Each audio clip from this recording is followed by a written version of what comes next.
Howdo everybody, welcome back to Let's Stream Dark Souls Prepare to Die Edition. So, off screen, I went ahead and took care of getting all of the Titanite chunks I would need to upgrade my weapons. I believe I haven't quite finished upgrading them yet though. No, I wanted to do that on screen. So, let's go ahead and reinforce the three weapons I have chosen: the Uchigatana, the Gargoyle's Halberd, and the Longbow. All being at plus 15, this is as powerful as they are going to get.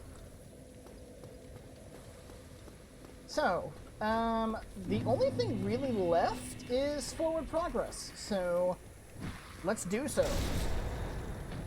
We're about halfway through Ulasil now, so let's continue the rest of the journey there.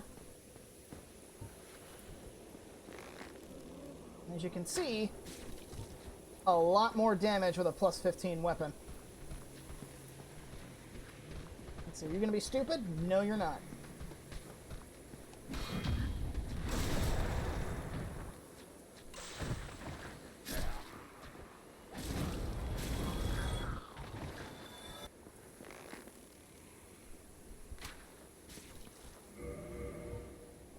Oh, I still have the gold serpent ring equipped. Whoops. Should probably change that.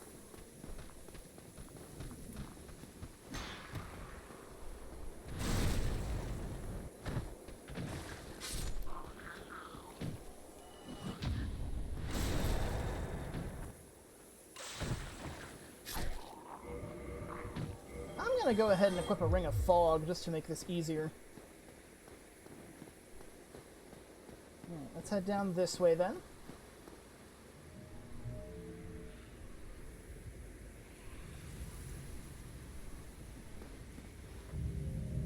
Now, it didn't take as long to do the farming as it normally would because I'm not taking this character to New Game Plus. Because if I was, I'd be upgrading the large club as well as... I'd be upgrading the large club and I'd also be upgrading the spider shield. Let's see, where's my hawk ring? Now for this, we just want to snipe these two.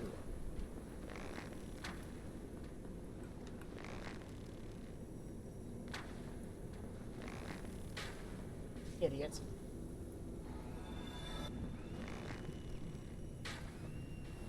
Because these are the frenzied bloathead sorcerers, and we don't need them sniping us. Oh, that was just very poorly timed.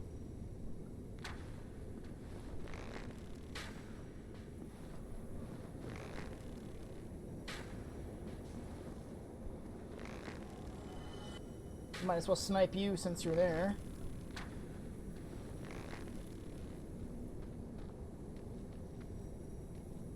I think he turned around.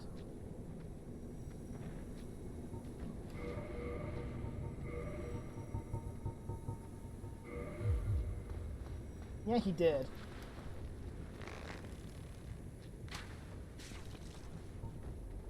But effectively, there's just a massive ambush down here. Because you got those two sorcerers and this guy up front, and then you've got two guys on the side here. So much for the Ring of Fog.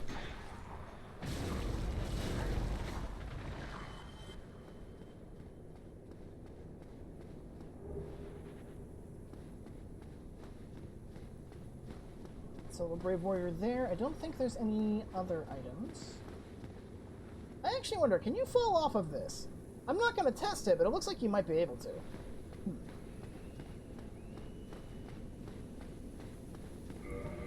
Alright, so coming up here, we are going to need the Darkwood Grain Ring.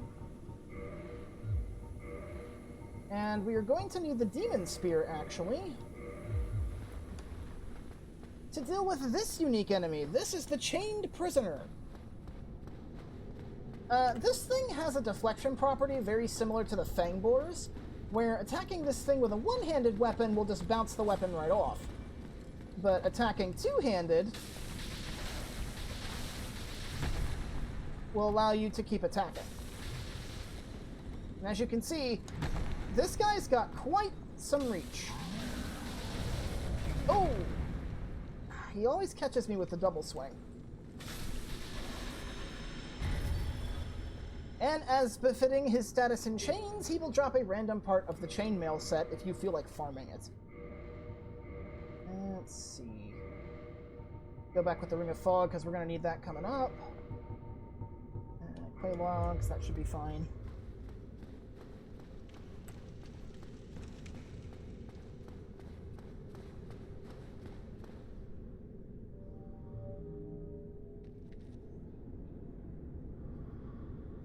Yeah, you gotta be careful, because this guy's here on the elevator.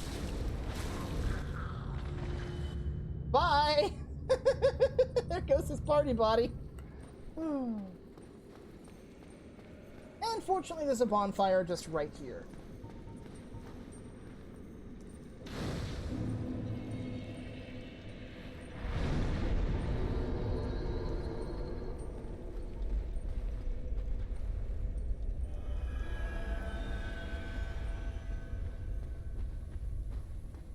And now that we're through the bottom of Ulasil, the Chasm of the Abyss.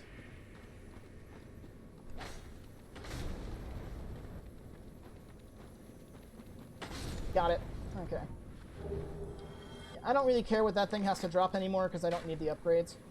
So this area is not as dark as the Tomb of the Giants is, so you don't necessarily need cast light, but cast light definitely helps, especially when it comes to nasty ambushes like this one. This is probably one of the worst ambushes in the area. Ooh, nice poise there. But, you've got like 4 or 5 of these regular bloatheads back here being supported by a sorcerer. And if you don't have the Ring of Fog, they will have very high aggro range on you. Come on, don't just give up. Okay, be stupid. Die for your trouble. Let's see. Ooh, headshot.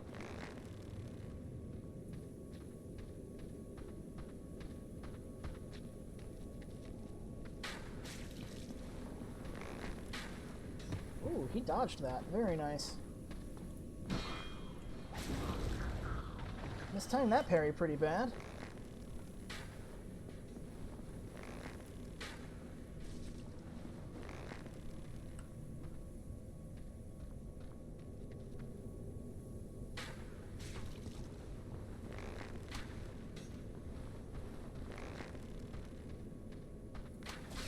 Ooh, ouch. I want the crest shield for this one.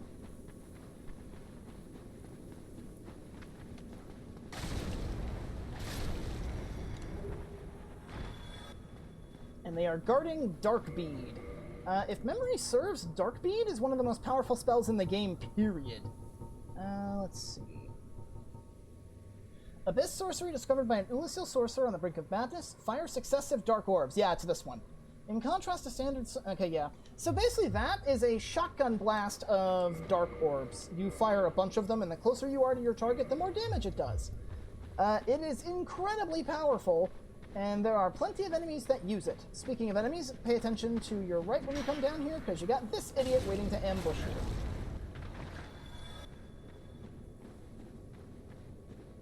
Alright, we're not done with the bloatheads, but that should be almost the last of them. I think there's like one more down here. Right, Grass Crest Shield, and I do actually want the Gold Serpent Ring here. So you see all of those glowing humanity-looking things down there. That is the primary enemy type down here in the Chasm of the Abyss. Those are humanity phantoms. And that looks like Alvina. But yeah, as far as dealing with these guys go, just use a weapon that has really long reach and two-hand it. What they do is they slowly drift towards you and will attempt to do contact damage. And they do it for every frame that they're inside your hitbox. So you just want to use something with long reach. You can't block contact damage, so two-hand with the Grass Crest Shield. Ooh.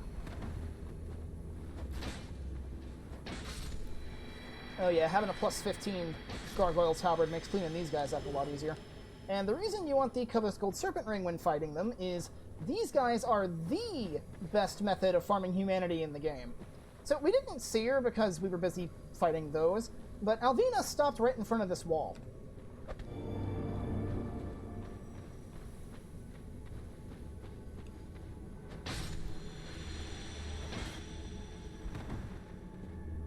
you can see the Humanity Phantoms come in all sorts of sizes. Their size denotes generally their power.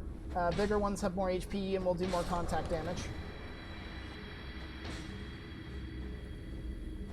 I prefer using the Gargoyle's Halberd against these personally, but the Demon Spear or any other weapon that has really long reach will also work.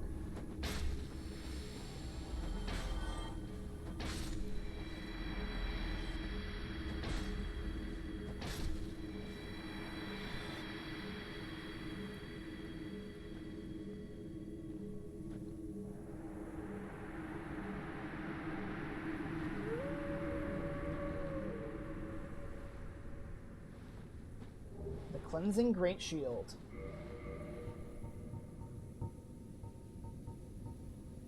The steel Great Shield used by Knight Artorias who succumbed to the Abyss. Artorias, deeply scarred by the Abyss, used this to form a barrier to protect his compatriot Sif. Although this drained the shield, its magic defense remains high. Yeah, 80 resistance to everything but lightning. That's actually a pretty decent shield. It'd be better if it had 100% physical, but I think that's only slightly worse than the Dark Hand. I think the Dark Hand has 80 across the board. But yeah, that wolf was Sif, Artorias' animal companion, and the main reason for his wolf motif. So before you do anything else in the chasm, you definitely want to go this way and ride this elevator up. Because this takes you back up here.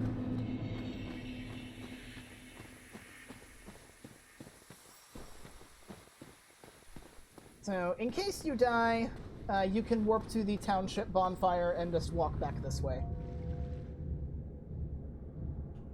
Now, I want to conclude the business in the chasm first, even though there is some side content we can do in Lucille.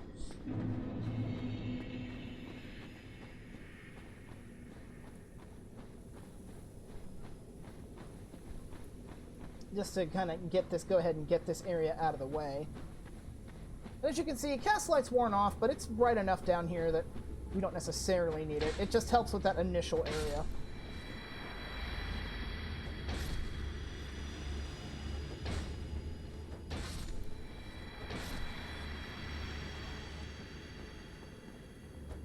Ow. And you can see, they definitely did some harm. They will also, these things will also occasionally drop twin humanities. And because of the really high drop rate of humanity down here, there's really no reason to use your Estus when fighting these. You can just use a humanity to heal up, because chances are they'll just give it to you. Let's see, Black Flame. That's a pyromancy I mentioned before. I think this is the only Abyss pyromancy. Let's see. A pyromancy discovered from the Dark of the Abyss by a pyromancer who wandered into Ulasil. Conjure a great black flame in one's palm. Black flames are weighty and inflict physical damage enough to smack away the mightiest of shields. That right there is why a lot of people who play PvP in this game like using that. They use it to counter people who like to turtle.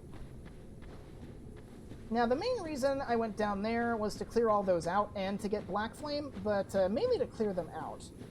Alright, so something important is when you're about here, you want to start walking, so that way, I believe I mentioned that walking is kind of like the stealth approach.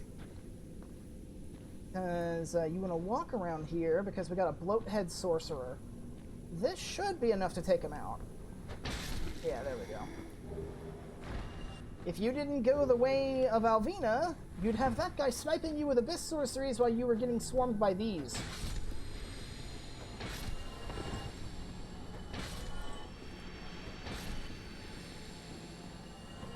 Ooh. Ow. Yeah, we got a twin humanity there. That'll be useful.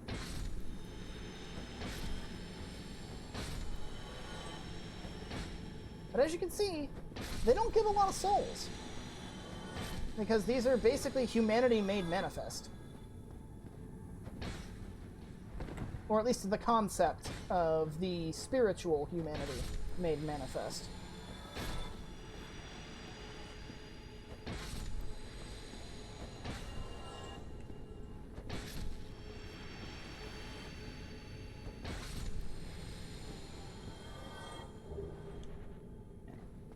Want to kill all of those. Drop down here. Grab this. the Help Me carving. It's another one of Goff's carvings. It says Help Me. Alright, let's see. Fall control. And when you roll down here, I suggest rolling, don't just drop. You drop where Black Flame was. And if you didn't kill all the humanity phantoms down here, well, hey, have fun. Now you get to kill all of them from an advantageous or a disadvantageous position.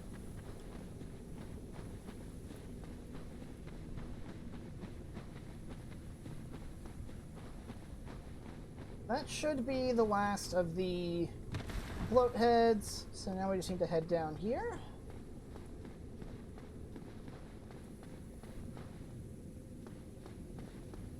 This walkway is fairly safe, but the way it zigzags always kind of makes me a little nervous.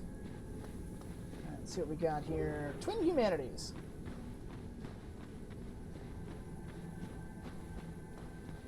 Now, for those of you interested in running a faith build, you'll definitely want to go this way. Ow.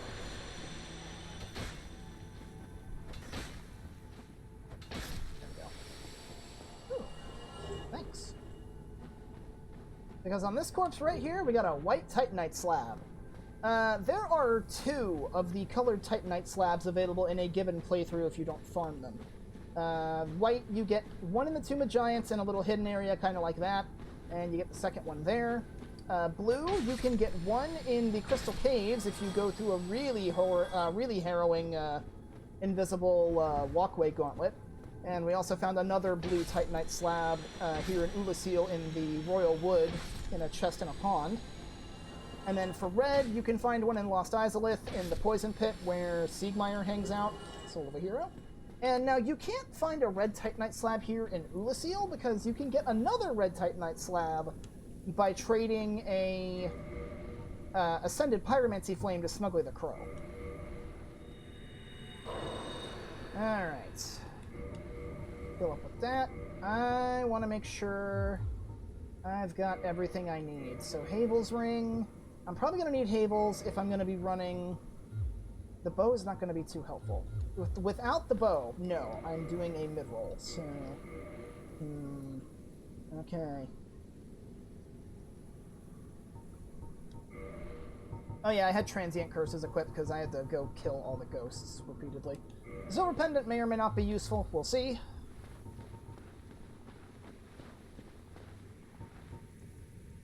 Make sure you're human, by the way. You also want to make sure you have rescued Sif before you traverse through here.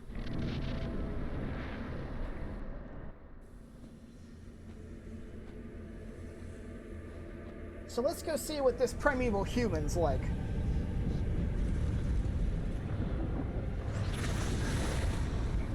Ah! So the hand that dragged us here belongs to that thing.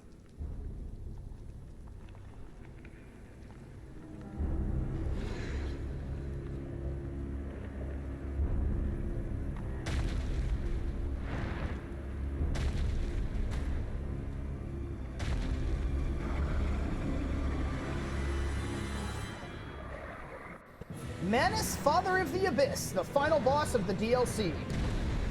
So, among other things, this guy is primarily a stamina management check. Because he fights fairly aggressively. And if you're not careful with your stamina management, he will just slaughter you. As you can see, even with the Silver Knight Shield, he's doing some pretty decent stamina damage. Okay, that attack, watch out for that. That, whenever he does that roar, he's about to do a 5-hit rampage combo. That hurts if he hits you with it. Ooh. Ooh, kind of like that.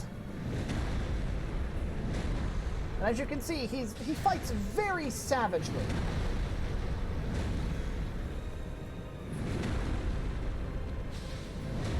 Whew. I'm gonna wait for him to do the rampage again. I am screwing up all kinds of badly here. Whoop.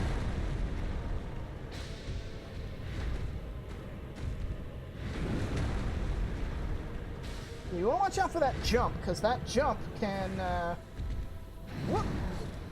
That jump can hit you prematurely, like his kneecaps have a hitbox. Okay.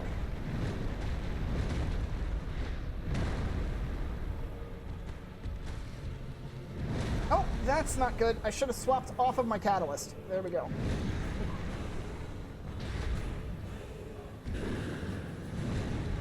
Also, you don't want to get behind him, directly behind him. He has an attack where he can directly hit you back there. Okay, so I want to kind of keep an eye on that summon sign we can kind of see out of the corner of our eyes here. Right here. Keep an eye on this. Because we're going to want to use that soon. Okay. That was Dark Bead, so now that he's starting to cast spells, we want to go ahead and use this. If you are human and you have rescued Sif...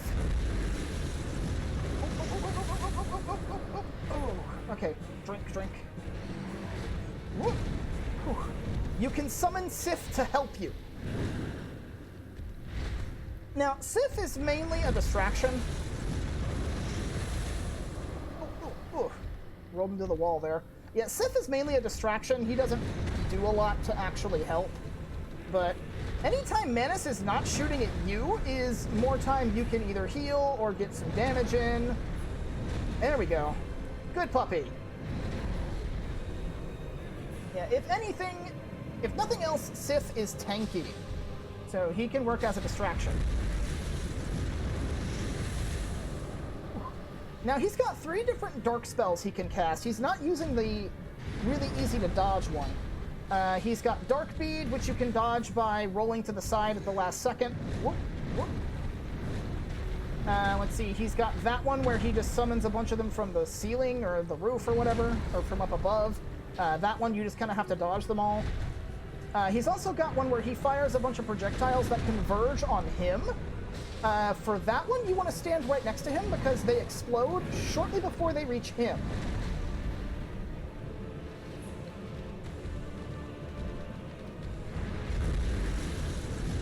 That's the homing one. Yeah, these dark attacks are why I'm using the Darkwood Grain Ring. It's just easier to dodge them that way.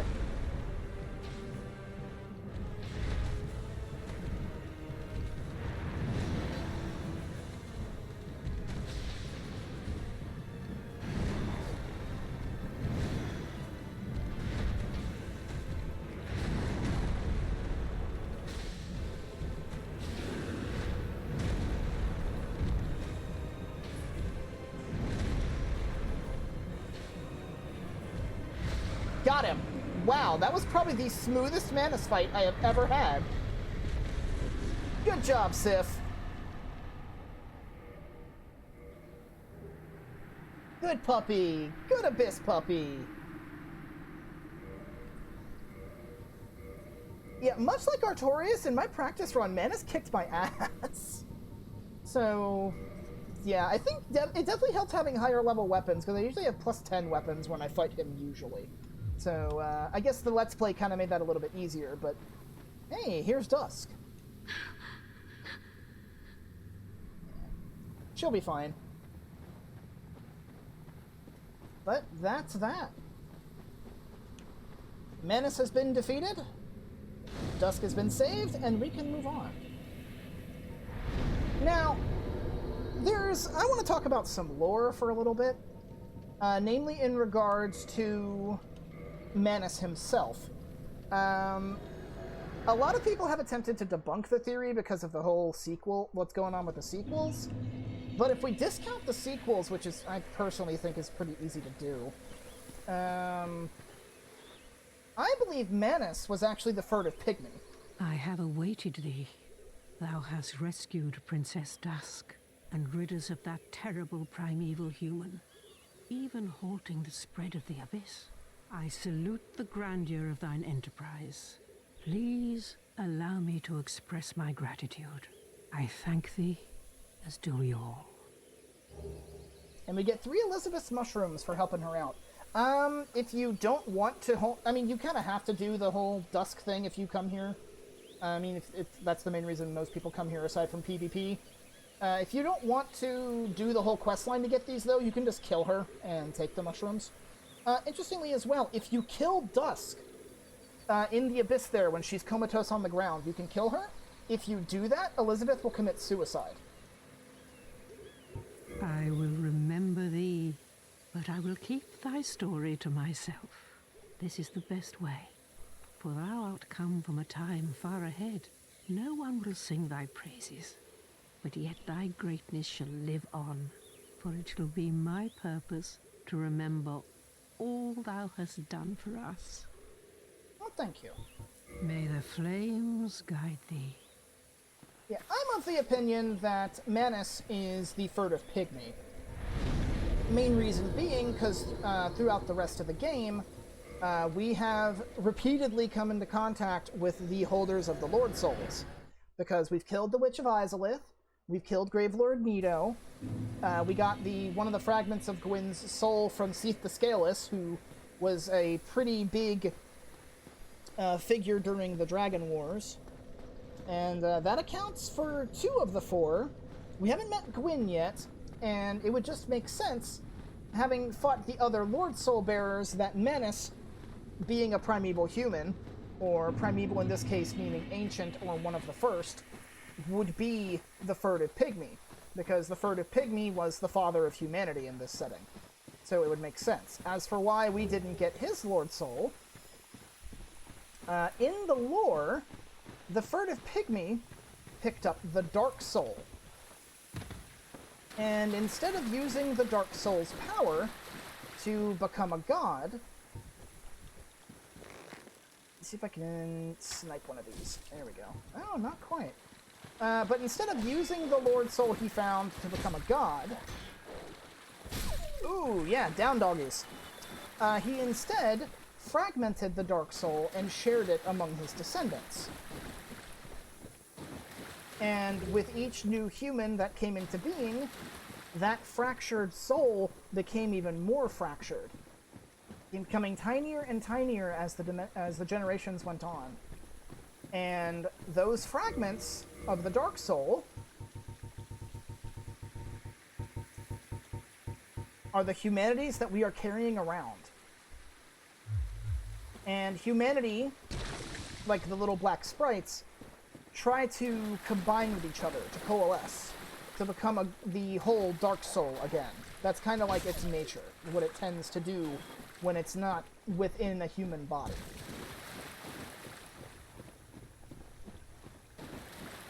Hence why the humanity phantoms, when they quote-unquote attack us, they do contact damage. That's not them actually trying to kill us. That is them trying to merge with the humanity we hold within ourselves, but because we have our flesh and blood around the humanity, the humanity phantom has to tear through that first, and that of course causes bodily harm. Hi, Kalameet. So, there are 2 things I still need to do in Ulasil. There is one optional boss fight against Kalameet there, and then there's an NPC I actually want to kill, because he does not have a use at this point. Whatever. It's a crystal lizard. I'll be coming back to this area later anyway. Okay, so you want to make sure you're at full HP. Ooh.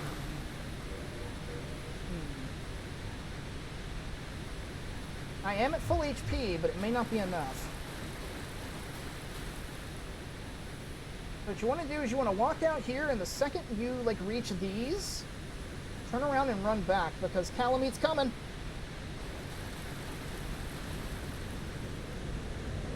It might be too late. Ooh, okay, I dodged it. He coats the entire area in humanity fire. And, he has, a dark flame breath. And, that is supposed to kill you and send you back to the bonfire. But you can dodge it if you know it's coming and you run away fast enough. So, he's flying around and constantly doing those swooping passes. So, there's nothing we can do about that. Technically speaking, if we had 30 minutes and the stats to use a great bow, we could find a safe spot where his flames can't quite reach and shoot him with Dragon Slayer arrows as he's making his passes. However, that is not the intended way to do it, though the developers did consider that as an option. and actually have a response coded into the game should you actually manage to pull that off. But the intended way to do it is you have to go down there, realize that, or you have your character realize, rather, that fighting Kalameet on foot is a futile endeavor, and we have to go ask for assistance. In the lore, Hawkeye Goth here was the captain of the Dragon Slayers. He was one of, well, he is, like, on par with Ornstein in terms of, like, reputation. I believe in terms of rank, he actually outranks Ornstein. So this guy is Ornstein's boss. So he's even more of a badass Dragon Slayer than Ornstein was. And Ornstein even just has Dragon Slayer straight up in the name. So you know he's killed a bunch. But Mara, is the Black Dragon posing me duress? You could say that, yeah? Yes. I thought as much. He's called Kalameet. Ferocious dragon indeed. Even mighty Anna Londa dared not provoke his ire. I see little good coming from this, but my intent is to persevere to the bitter end. Yes. Good, good. What is bravery without a dash of recklessness? I've taken a liking to thee, and I owe thee much for thy service to Artorias. Now, watch, and see how Goth hunts dragons.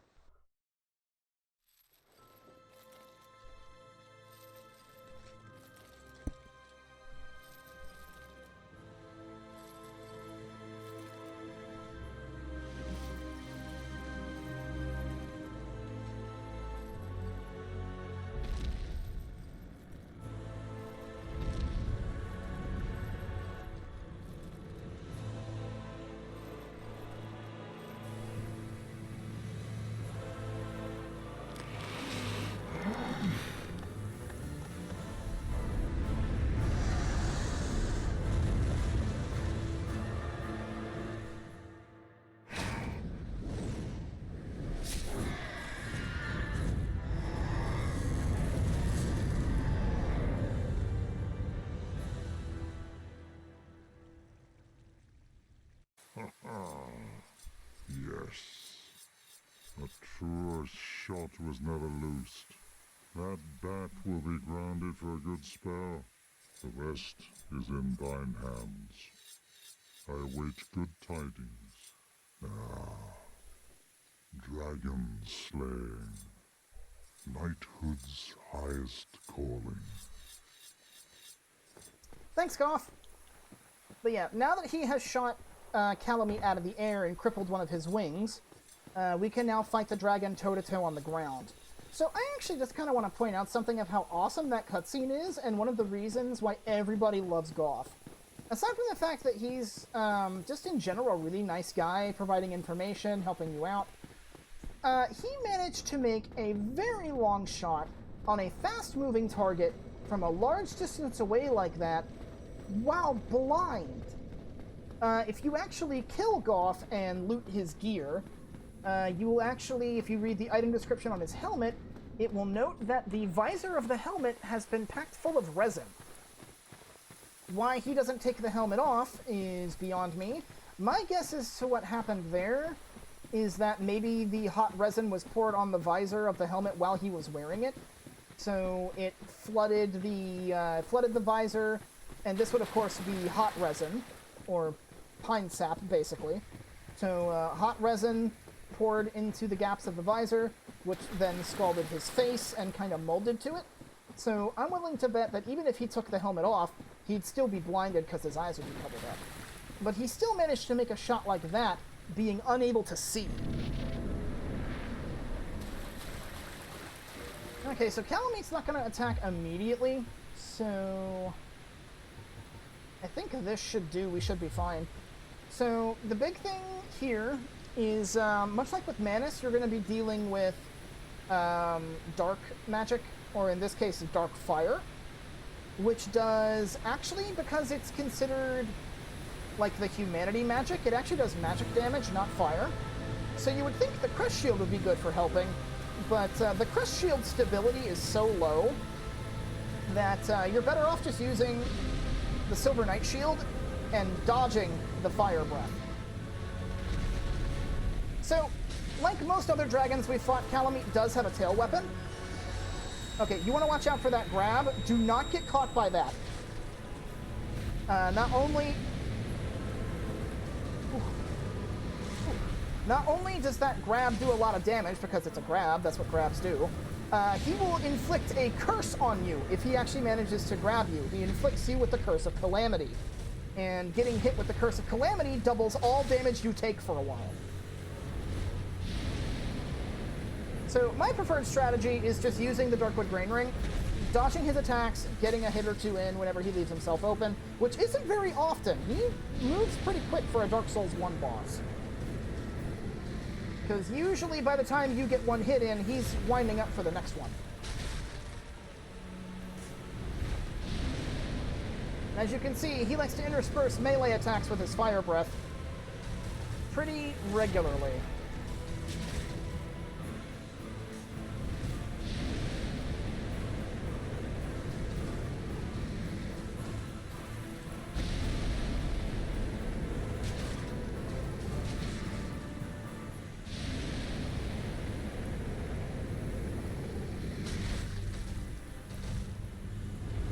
Whew, dodge the tail whip. Nice.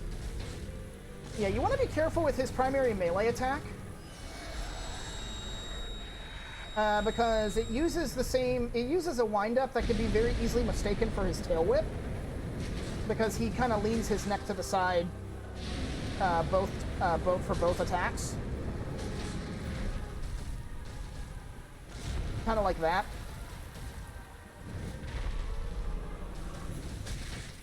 But yeah, you can...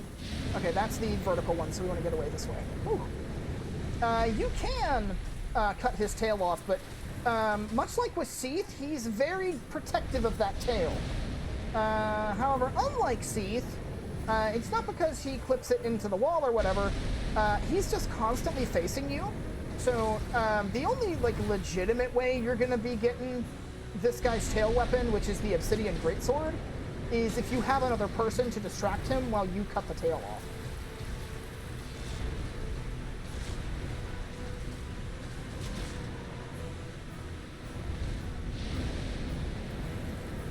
So, generally speaking, I find the Obsidian Greatsword not worth getting.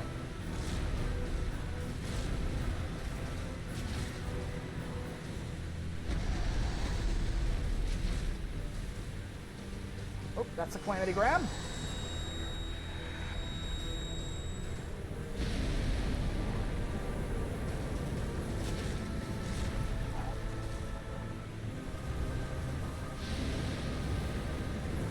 I find rolling away 3 times with the Darkwood Grain Ring gets you out of range of that spout attack of his.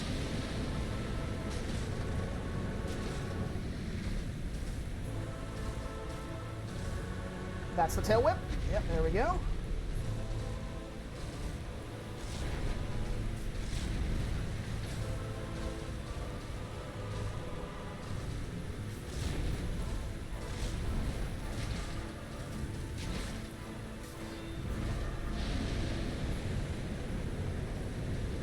I wish one of my mods was here, but I can't deal with that bot right now.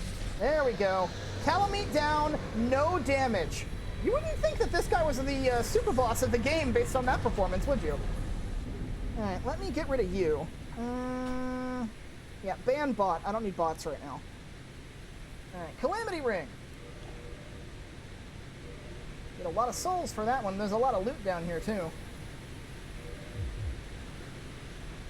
Okay. So yeah, like you wouldn't, after that performance, you wouldn't guess that Kalameet was technically the super boss of the game. But yeah, there you go.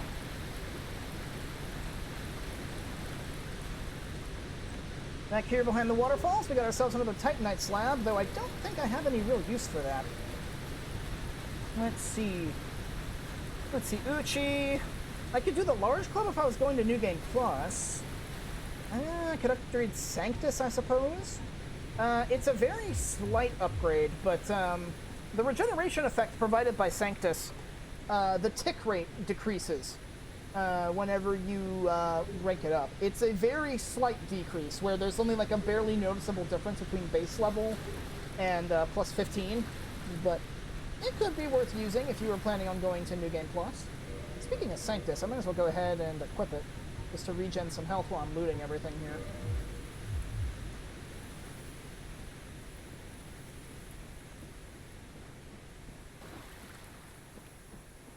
But yeah, this little area where we fought Kalameet, if it doesn't look familiar, this is what will eventually become Darkroot Basin.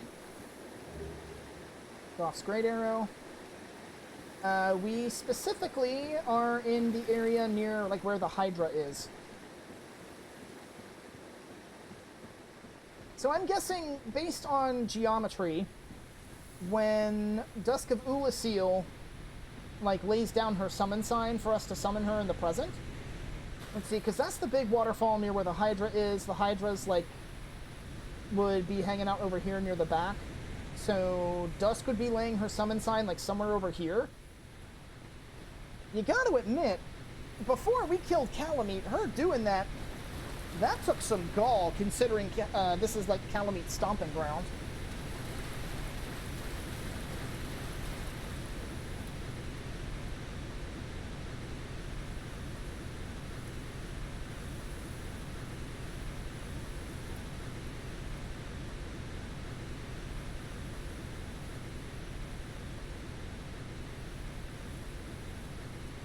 Yeah, if I'm going a little quickly from how I normally would, mostly that's because I'm going to try and finish the series today, because there really isn't a whole lot left, especially now that we're done with Ulasil. I will get this Crystal Lizard, though, if I can. Because we've got one more major area, we've got the boss of New Londo, and then it's the final area.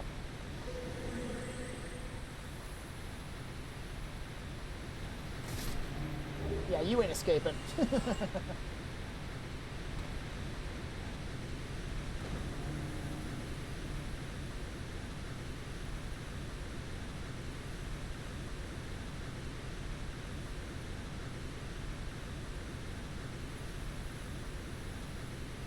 Alright, now for the one thing in Ulasil that is probably going to actually get me killed.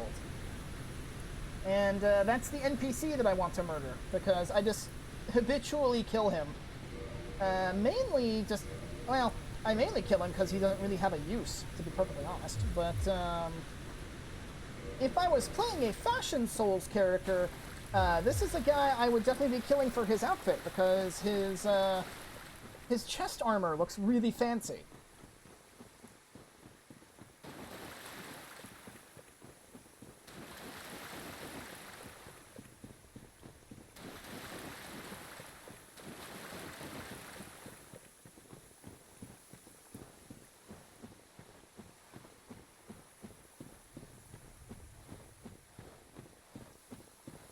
Oh, but before we do that, though, we really should go talk to Goff. Because he'll want to know that we killed Kalameet.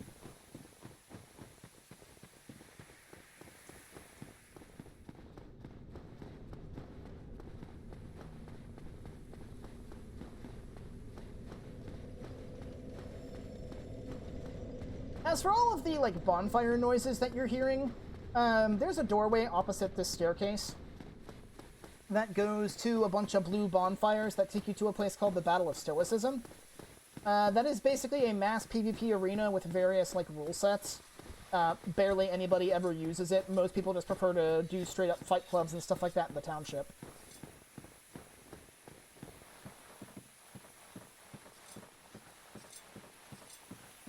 Yo, Goff! Dragon's dead. I got this ring to prove it. Why? Thou hast defeated Kalameet? Wondrously played. Lord Gwyn's blessing upon thee. That beast will never take to the skies again. Yeah, you say wondrously played. You didn't actually see the fight. I killed that dude without a scratch. Dragons shall never be forgotten. We knights fought valiantly but for every one of them, we lost 70 of our own. Exhilaration, pride, hatred, rage. The dragons teased out our dearest emotions. Thou will understand one day. With our twilight, old thoughts return, in great waves of nostalgia. This great bow, I shan't need it, but no dragons to hunt. I know not if a human could even operate it. But here, thy need outweighs mine. And for defeating Kalameet and returning to tell the tale, we get Goth's great bow. Farewell, proud human. May every honor be bestowed upon thee. To you as well, Goth. We've killed 3 of the 4 Knights of Gwyn already, with Ornstein, Artorias, and Kiran. But, I'm not gonna kill Goth. He's a bro, he's cool. And he's, he's kind of just living his best life peacefully now that he's retired, so there's no reason to do him in.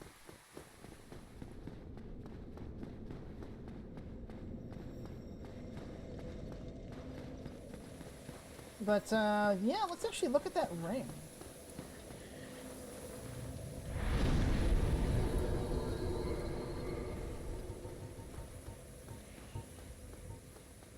A ring enchanted by the Orange Eye of Kalameet, the Bringer of Calamity. Doubles damage received by its wearer. A useless ring befitting of no finger, best left unknown, or at least well hidden. Well, I'm probably going to end up feeding it to a snake, so inside the stomach of a primordial serpent would probably be a good hiding spot. And that is probably the only practical use for the Calamity Ring, is to feed it to Frant. Because why would you want to take double damage? Yo, Chester! Oh, you. You have quite some nerve. Or are you just thick? Fine then. What is it that you need? Somebody's a sore loser, apparently. Well, you've quite the nerve. I've had enough of you. Yeah, whatever. I'll be seeing you, if you survive your travels. Okay, this is the part that's probably going to get me killed, is trying to kill Chester here. Because he's just as dangerous, if not more so, as his Black Phantom counterpart based on where you fight him. It's really easy for him to put you on the defensive and make you give him distance. What now? You think this is all my fault? How very... You win. Please. Oh, please. Have mercy. Bye. And we will take his stuff.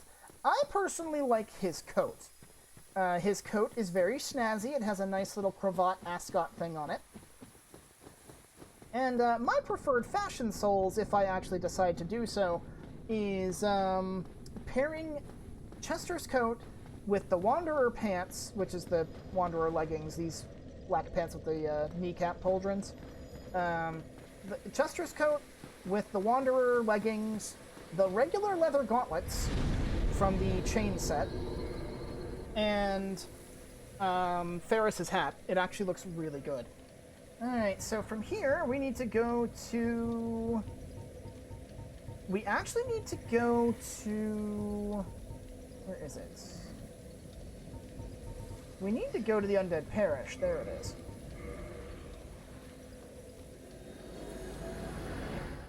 Because now that we've cleared Ulasil, that's the side area for the whole New Londo thing done. But we still can't do anything in New Londo because we don't have the means to actually go to the Four Kings and survive the encounter. Because we can't survive in the Abyss.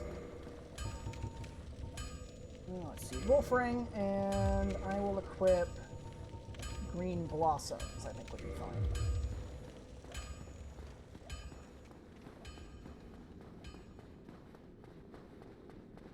So, since we can't survive the trip to the Abyss, we need to find Artorias' grave in the present.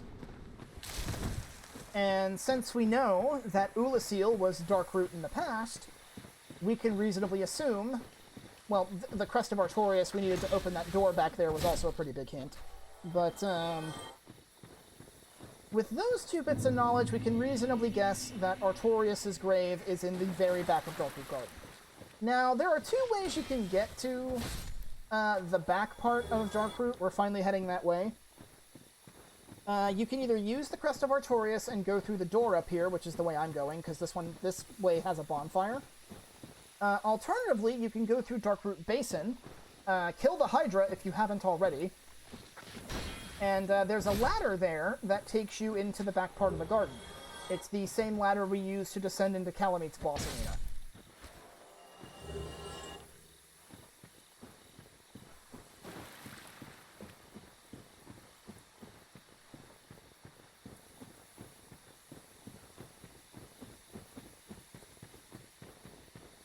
I believe we came here previously to join the Forest Hunters and actually clear them out as well.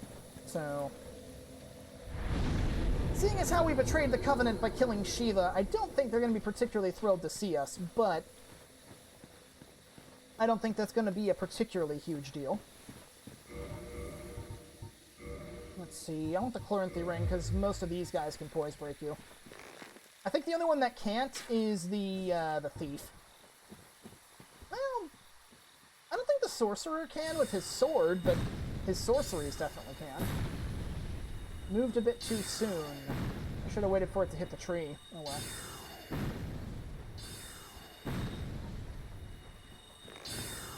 Can I be cheeky and hit you in the leg? No.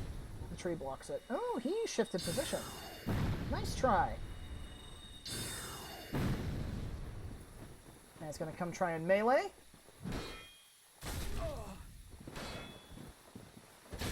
Moving it up here. There we go. Oh yeah, something else I did off screen was I also went ahead and upgraded the Dingy set to +9. I think I also, if I didn't do so like previously, I also got the Wanderer set to +9. So this is about as powerful as my armor's gonna get. I suppose I could use that Titanite slab on my coat, maybe. The coat has the best defensive values of any part of the set. So that could probably be something I could do.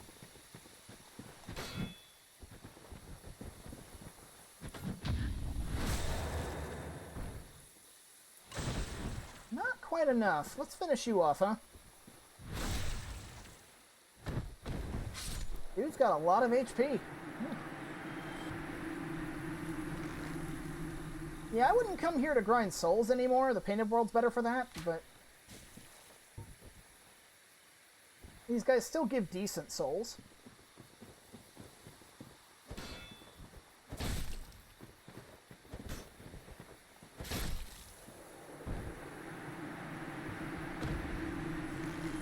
Now, where's the thief?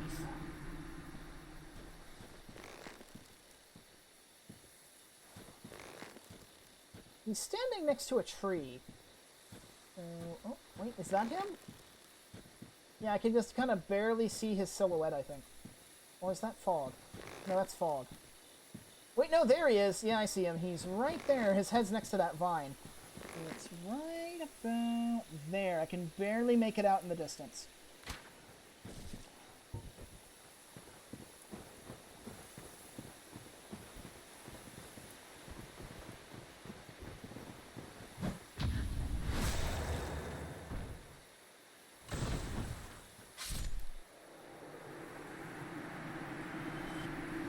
And seeing as how we came here before to actually join the Forest Hunters after clearing out the main ones, the Knights and the Hunter do not come back. So the only thing left around here is a bunch of the Foliage Demons, which we'll take care of as we go to loot the place. But there are a lot of them around here. As a matter of fact, let me put on the Wolf Ring. That should help with the getting lashed part.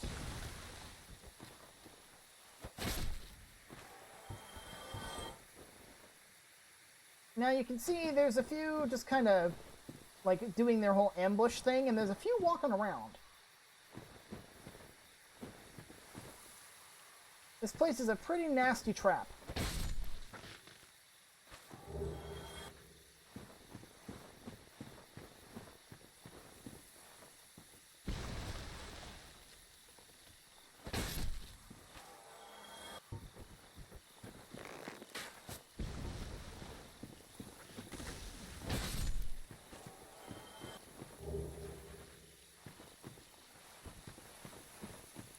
I see the both of you. Come here. Uh-oh.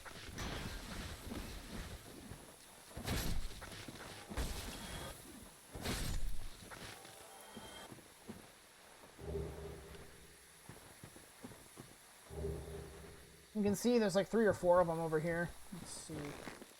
Yeah, looks like about 4.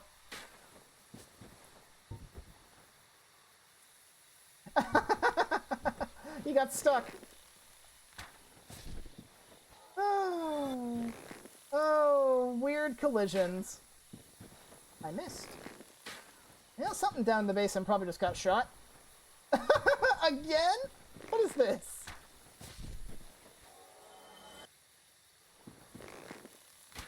That should curve and hit the guy. Yep. Are you gonna get stuck there too?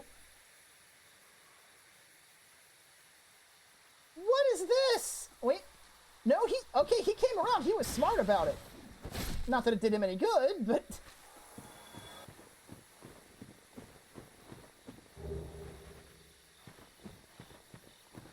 Yeah, this is the area where we found the stone guardians guarding the pieces of their armor. I think this is the eastern set? Yep, that is Shiva's armor.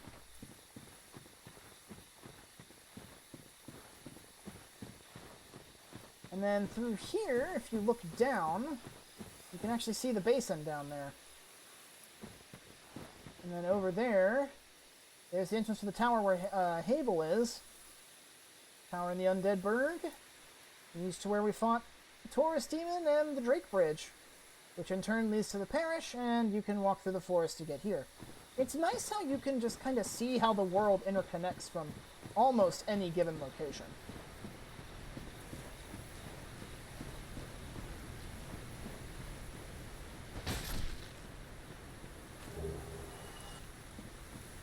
I don't really think there's any enemies that can inflict status effects at this point.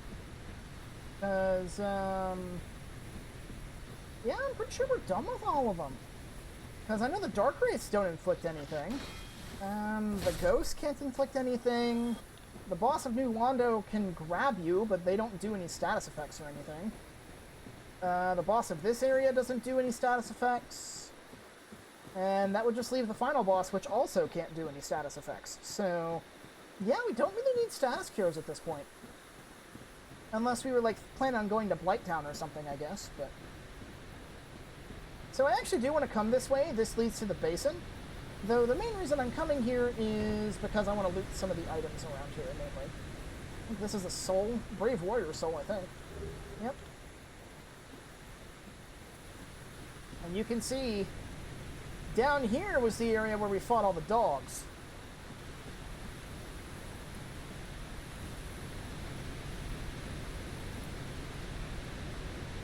You can see that little waterfall has definitely grown a lot over the centuries. And then it dumped down there, right to where we fought Kalameet.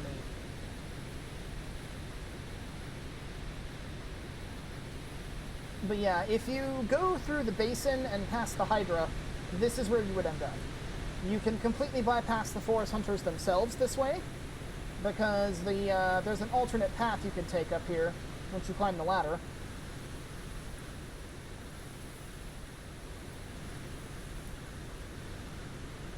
You can either go up that slope there, which will take you to where the hunters are, or you can cross this bridge. Personally, I prefer going the Gate of Artorias route, because that's the safest way to go about it. Because this leads you right to where the forest hunter herself is. So you're going to be getting sandwiched between the hunter, because she's like up here on a ridge, I think. Yeah, she's going to be up on that ridge, and she will more than likely see you and start shooting at you. There's a ton of foliage demons around here. The forest hunter is accompanied by a knight. So you'll have those two attacking you. You've got all the foliage demons attacking you. And coming from that direction is just a really good way to get mobbed. And we'll see when we get to the back part of the, like the actual back part of the garden, that there's some very dangerous stuff back here too. We're not going to talk to Alvina because she's going to be very cross with us for killing Shiva. And I'm not going to be repenting my sins with an indulgence. So, yeah, she's just gonna have to stay mad.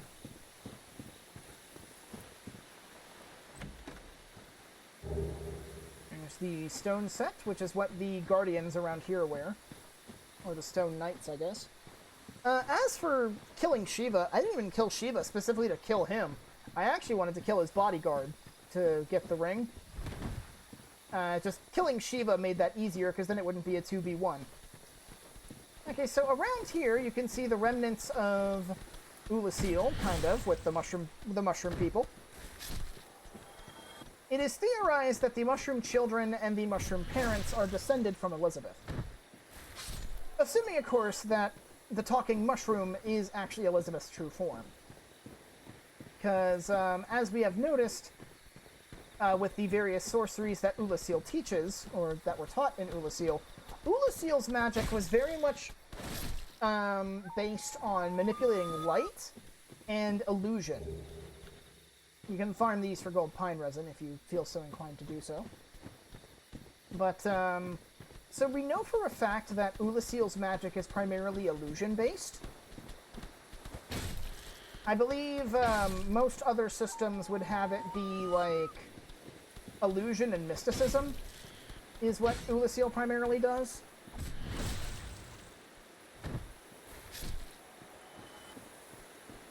So, it's entirely possible that the talking mushroom is not actually Elizabeth's true form, and her just using some of Ulasil's magic to appear as a talking mushroom. Though she does say that she is a mushroom after all, but she also laughs after that, so, or she kind of says that in a very lighthearted way. So it could just be interpreted as her teasing you. We don't know for sure. Though it is also entirely likely that the mushroom people, if not directly descended from Elizabeth, may have been a creation of hers. Now you'll notice these mushroom children are different from the ones in the Great Hollow. These ones aren't attacking immediately.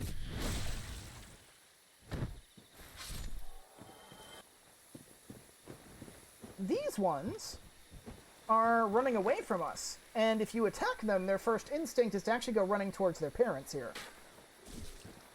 The main reason you would actually want to kill them is for their gold pine resin drop, because their souls aren't that good. But,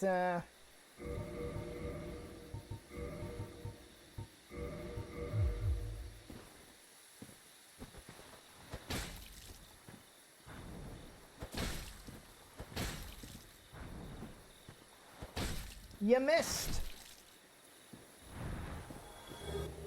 I believe these big ones, the mushroom parents, are guaranteed to drop a gold pine resin the first time you kill them.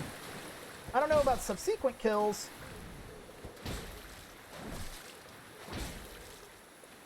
But I do know at least the first time you kill them, they will drop one. Ooh, a double drop.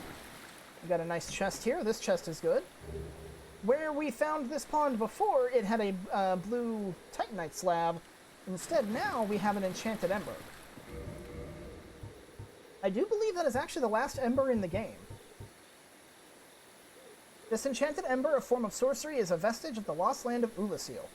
The sorcerer's enchanted weapon that inflicts magic damage and is boosted by intelligence. So enchanted is kind of the inverse of occult, where magic is more, the magic weapon upgrade path is more akin to occult, where magic does damage more on the physical side of things, while still having a physical magic split. Enchanted is more akin to divine, where the split is weighted more heavily towards magic damage. I don't want to go that way yet. That's towards the boss. I want to equip... Where's the demon spear? Because there's one more set of enemies that we need to kill. I'm going to want the corn thing too for this. But, what was I saying? Think. Oh, yeah. Excuse me. But, that's essentially the divine path for magic. Minus the creature type, of course. So now, this is the reason why I don't prefer going the back way. Is, you have one of these things here. This is a great feline, also known as Alvina's brood. These are her cubs. And as you can see, they are much bigger than she is. These guys are very nasty. They will constantly run you down. They will try to eat you. And that does a lot of damage if they're successful. Generally speaking, how I like to deal with them is I like to play, funnily enough, cat and mouse. Because they can't get into the trees here. The tree line's a safe spot. So I like just kind of hanging out in the trees and poking at them with the demon spear.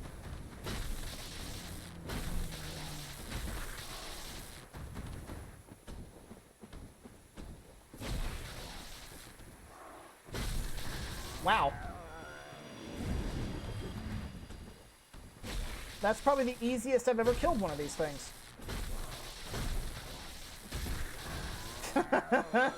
Went down like chumps. They don't drop anything, but they are unique enemies. And this area here was that flower field, where we fought all of the scarecrows. And then over there is the stone bridge where we first encountered Kalameet.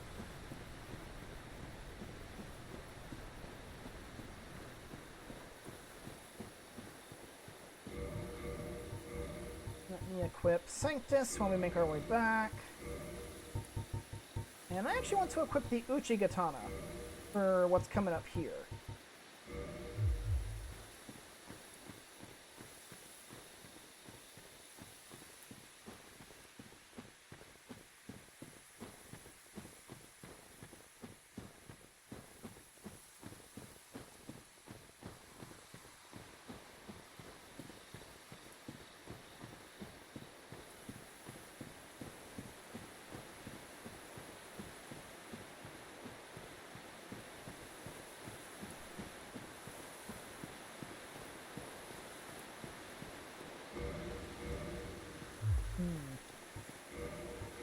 Alright. Got the Silver Knight Shield, got the Darkwood Grain Ring. I actually may not need the Havel's Ring with this. No, I do. The combined weight of the Silver Knight Shield, and actually if I take my bow off, maybe. Okay, yeah, if I take my bow off, I can do just fine without that. Go with Chloranthy and Darkwood Grain. I think that'll work fine. So let me pop a Twin Humanity to get my health back. Healing shouldn't be a big issue in here.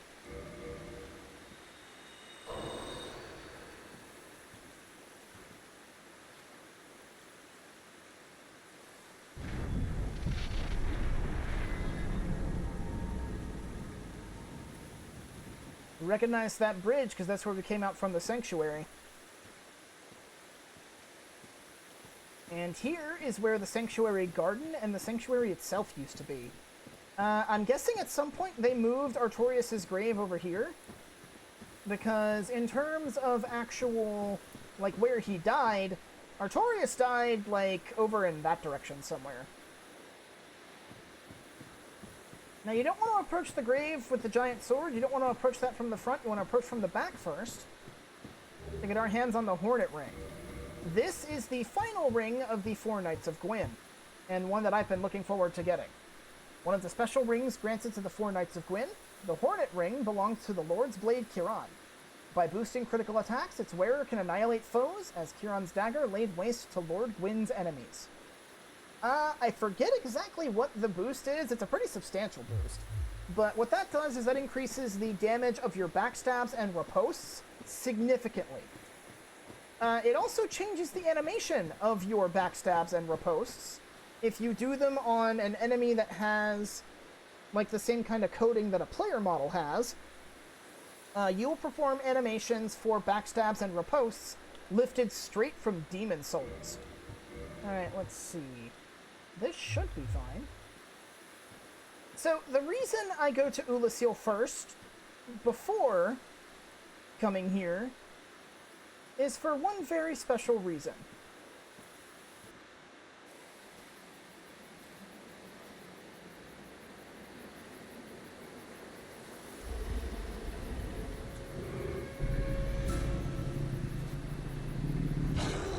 This puppy's grown up.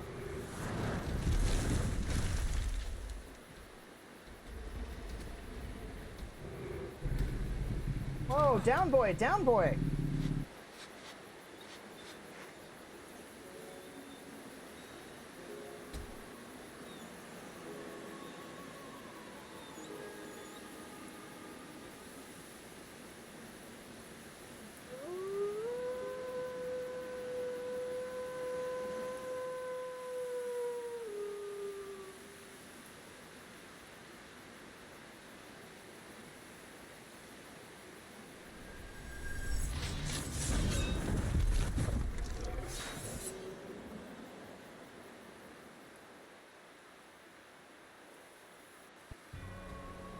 Abyss Puppy, why? We're friends! You don't have to do this! But anyway, this is Great Grey Wolf Sif. This is the boss that is really easy, but nobody likes fighting. Nobody likes fighting Abyss Puppy because Abyss Puppy is awesome. And in the DLC, helps you out. And if you specifically complete the DLC area before coming here, you get that cutscene where Sif recognizes you. And very melancholily takes up his sword to fight anyway, because naturally he's here guarding Artorias' grave from looters. But having fought alongside you in the Chasm of the Abyss, he knows exactly that you're capable of handling yourself down there, but he also knows what happened to Artorias when Artorias went into the Abyss, and doesn't want that same fate to befall you. So he attempts to keep you away for your own safety.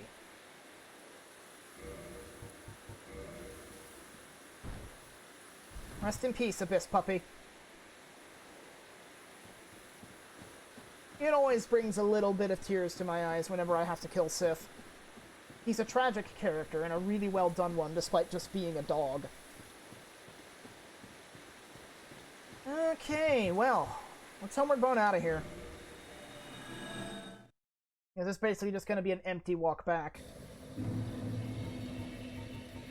Okay. To Firelink Shrine we go.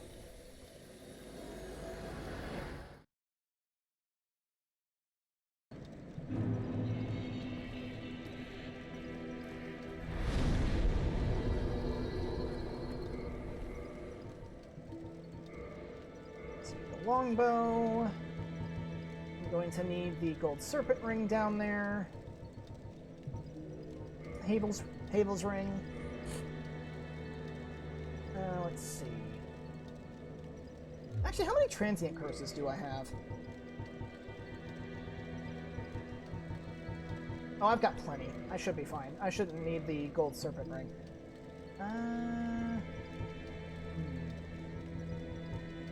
I guess I can go with Chloranthy? Extra stamina.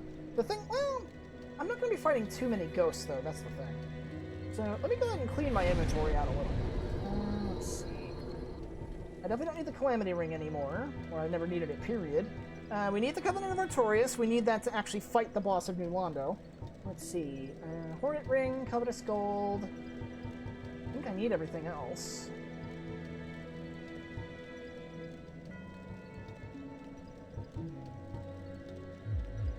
Oh yeah, let's go ahead and look at the description for Manus' soul, because I don't think we actually looked at that.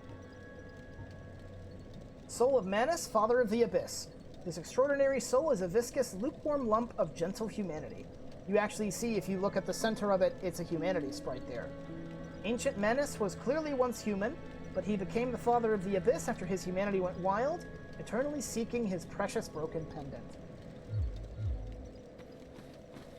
And that's why we got dragged to Ulasil in the first place, was because we had the broken pendant in our inventory. He was trying to get it back.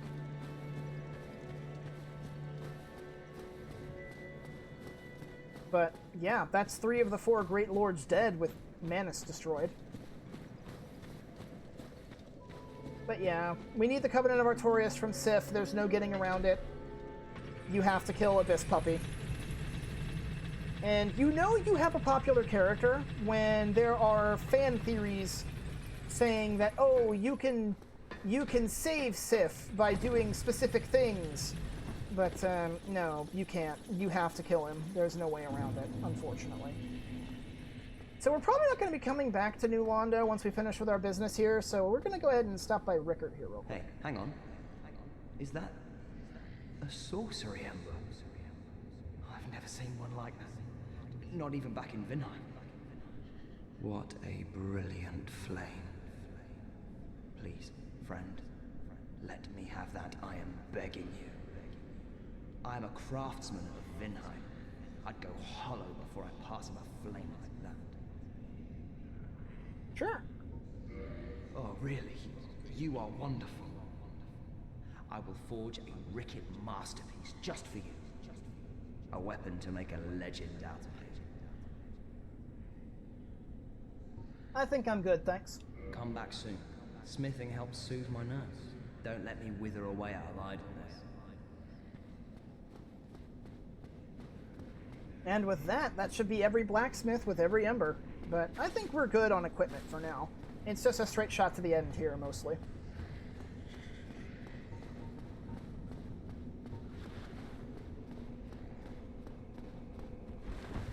Oh, sorry. That was rather rude. Jump on his head by accident and then have to cut him up, because otherwise he's going to get aggressive. My bad. So anyway, we're just going to run the route that I do when I'm farming chunks. It's pretty easy to get to where the boss of the area is.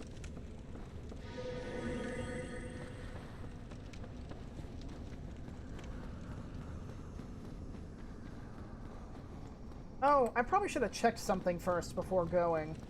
Do I have Havel's gear on me? No, I don't. I was premature. I actually need to go back to Firelink and grab that. I need Havel's armor. Going too quick? Going too quick. Alright. Let's see. I should still have his armor in here. Gonna need the full set. Let's see. Yeah, that should be good. Okay.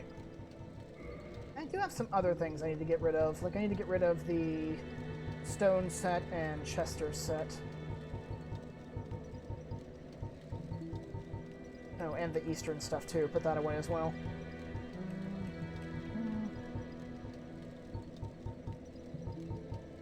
Chain leggings, don't need those. Should be good. Now we'll actually go back to New Londo proper, now that I have Havel's gear. Yeah.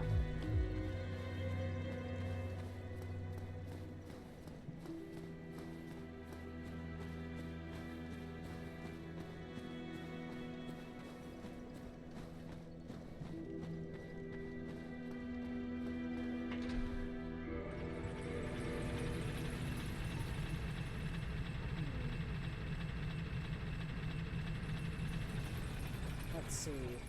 That's 337 compared to... Yeah, I think Fury Sword would probably be better in this case.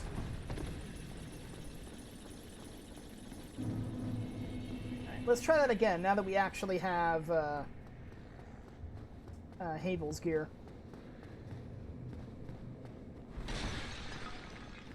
Actually roll over the guy this time. Now, something that you can do... Let me actually check. Yeah, we'll have plenty of time.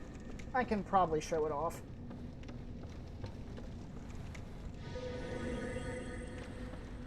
Let's get out of here real quick. That actually reminds me, now that I think about it, I probably need to look at the other Lord Soul bits. I don't think I did that with the Bed of Chaos. Did I? Let's see. Yeah. Soul of the Bed of Chaos and the Mother of all Demons, this Lord Soul was found at the dawn of the Age of Fire. The Witch of Izalith attempted to duplicate the first flame from a soul, but instead created a distorted being of chaos and fire. Its power formed a bed of life, which would become the source of all demons, and is more than enough to satiate the Lord Vessel. And I think we already read the one for Seath, so... Alright, now the Uchi should be powerful enough to one-shot these guys on a riposte.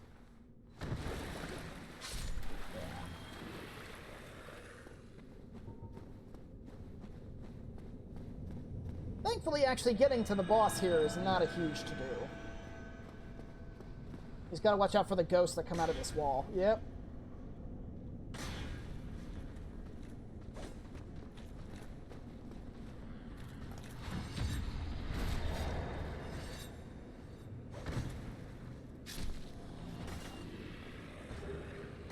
Oh yeah, when I was doing my practice run, coming through here, one of the Dark Wraiths I killed dropped a Titanite slab, so I'm like, wow, nice.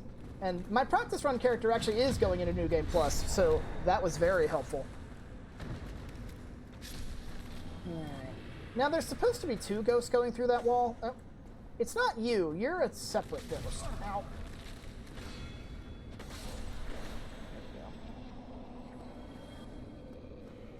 We gotta kill a Dark Wraith that's over here.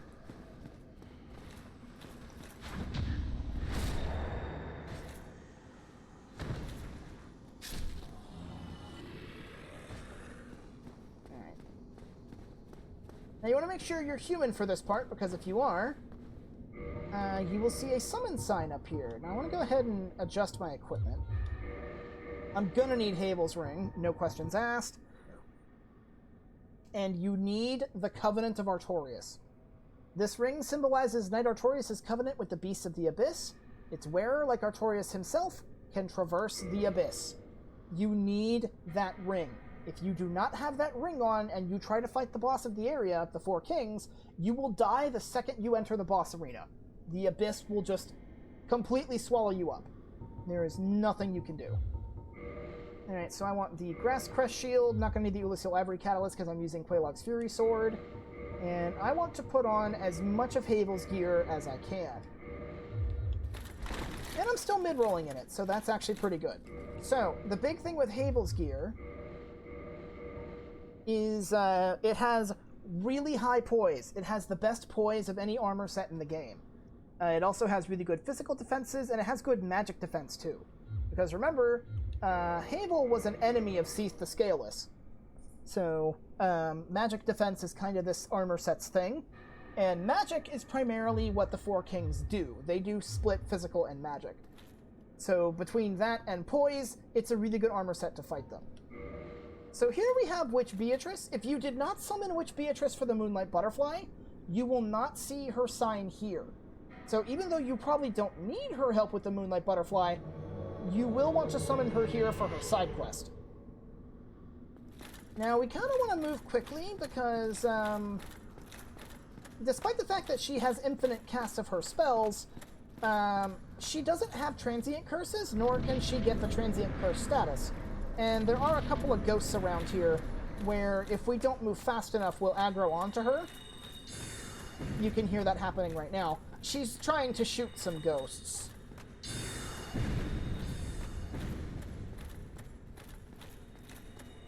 Hopefully, if we get far enough down here, that should get her to come on down. From the sound of it, she actually is coming this way.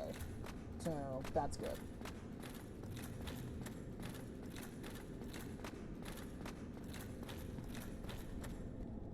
I'm going to pop a Twin Humanity to get my health back. And I don't have many green blossoms. That's not good. Let's see.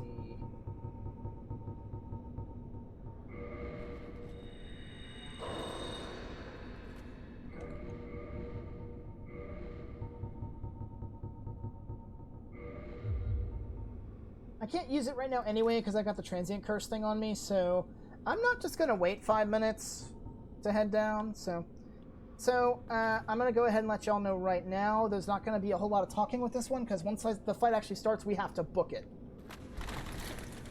Hope you remembered the ring. Okay, so this area is a complete pitch black void. No, like, landmarks or anything. What the hell happened to you? I guess the ghost screwed her up.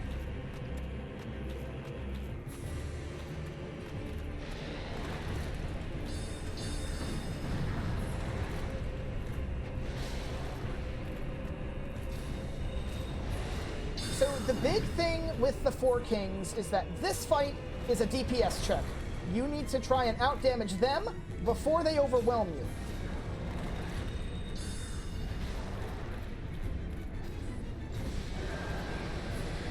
And one thing you noticed is while that king was dying, I was able to still hit it.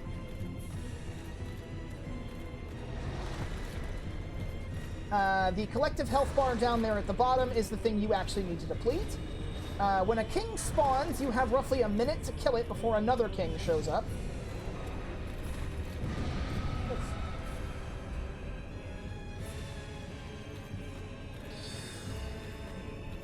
He's about to do a magic projectile.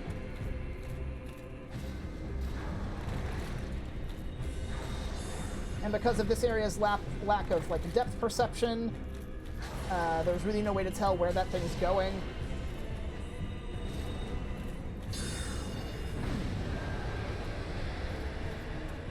Let's Green Blossom up. That will help with our stamina recovery.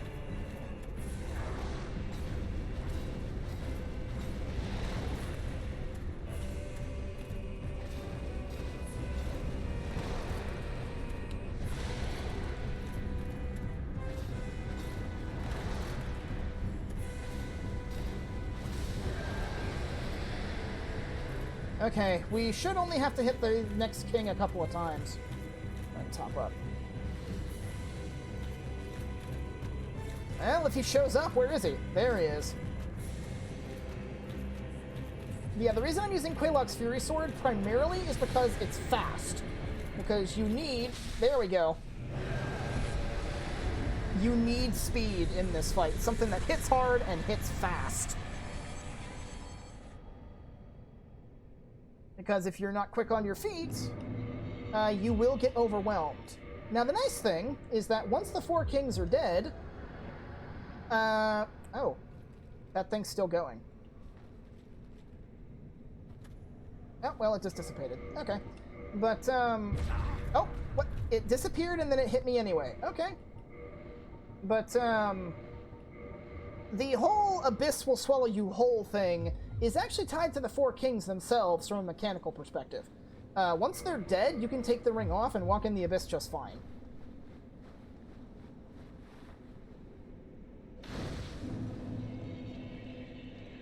So, fun fact, the 4 kings can actually be the first lord you kill. You can kill the 4 kings before even finding the lord vessel. You can do it even before ringing the bells of awakening if you feel so inclined to do so. You do that by buying the Crest of Artorias from Andre, going back there, killing Sif, coming to New Londo, kill Ingward for the key, which will let you open the seal, which then gives you access to the Dark Wraiths, and then you can come down here and kill the kings. If you do that before placing the Lord Vessel, another primordial serpent will appear here by the name of Koth, and he will induct you into the Dark Wraiths and tell you his side of things. But as I mentioned when Frampt first showed up, for PvE purposes and the Let's Play, Frampt provides a better service than Koth does, so that's why we're sticking with the Frampt route and Koth's not going to show up. So, let's see, Dark Green Ring. Let's look at that Lord Soul Shard we picked up.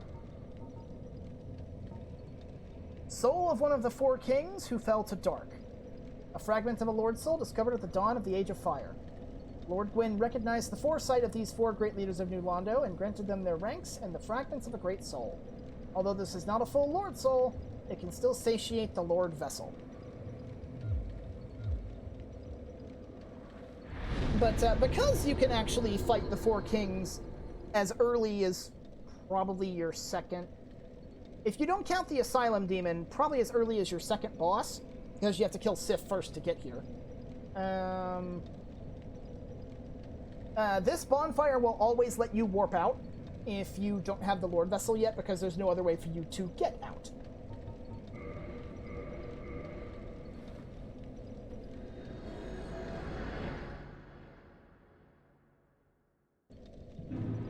Okay.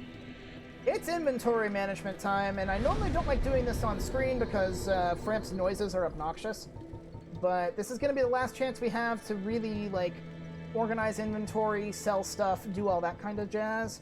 So I'm going to take care of that now. Let's see. Might as well reinforce my armor. Let's reinforce my coat, because I'm not going to be using the slab for anything else. Let's see. We don't need the Covenant of Artorias anymore. Can't sell that ring, though. Let's see, we don't need Hovel's equipment. Turns out I never needed those feather arrows. My prediction was correct. Let's see. I don't think we have any other weapons that we really necessarily need to get rid of. Nope. Illuso Catalyst, Pyromancy Flame. No, looks like we're good. Put the Cleansing Great Shield away. As far as, like, these various souls that we got, I'm going to be popping or selling all of these, but, for these, like I said, the Guardian Soul, you can just pop it freely. It's not, you can't make anything out of it. The Soul of Sith can actually make 3 things. You can make 2 different versions of the Great Sword of Artorias, or you can make the Great Shield of Artorias. Specifically, if you want to make the best version of the sword, you need to use either a straight sword hilt or a broken straight sword to fuse with it. The Soul of Artorias can be used to make the Abyss Greatsword, which is the same thing as the Great Sword of Artorias, but the moveset's different, lets you do the somersault attacks of his. And the Soul of Manus, I think, can be used to make the Manus Catalyst, or, if you look at the description, it says it's a viscous, lukewarm lump.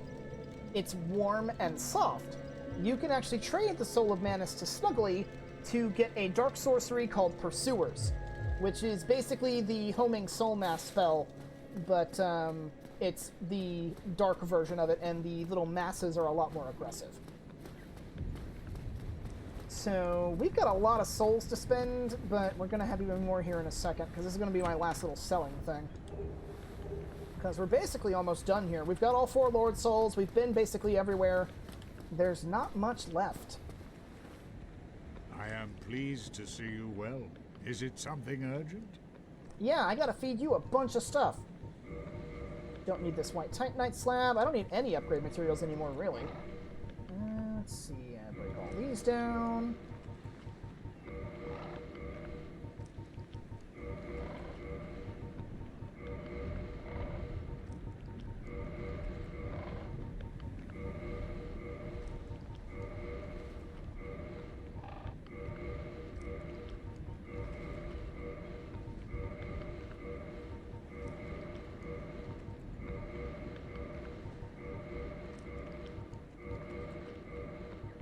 This might take a minute. I've got a lot of green Titanite shards here.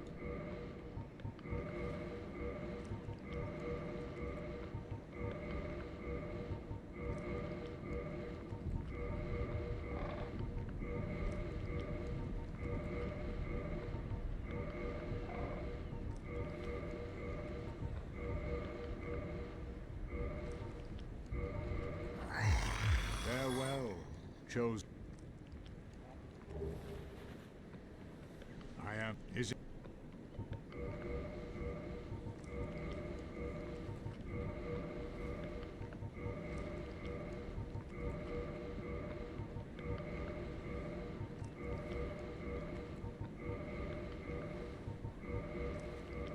Okay, that should be everything we need to break down. I'm going to mute the in-game audio very briefly while I do all this selling, just so you're not hearing Frant going rah every time I feed him something, because there's a lot of stuff to feed. So, let's see. We don't need cracked red eye orbs. We'll keep the Elizabeth mushrooms, that could come in handy. We don't need the egg vermifuges. Let's see. I need to check the soul values for these, because I think he might give more for some of them. From the looks of it, no. I think all of these give more than 10,000, at least. So, pretty sure all of these are ones that are actually better off being popped. Let's see. Yeah, Soul of Artorias is better off popped. Let's see. Guardian Soul's better off popped. Sith is better off popped.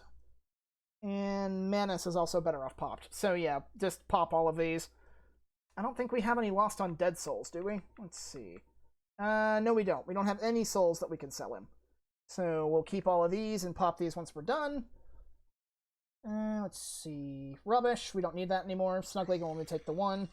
5,000 souls for a coin. Sell him all of our materials.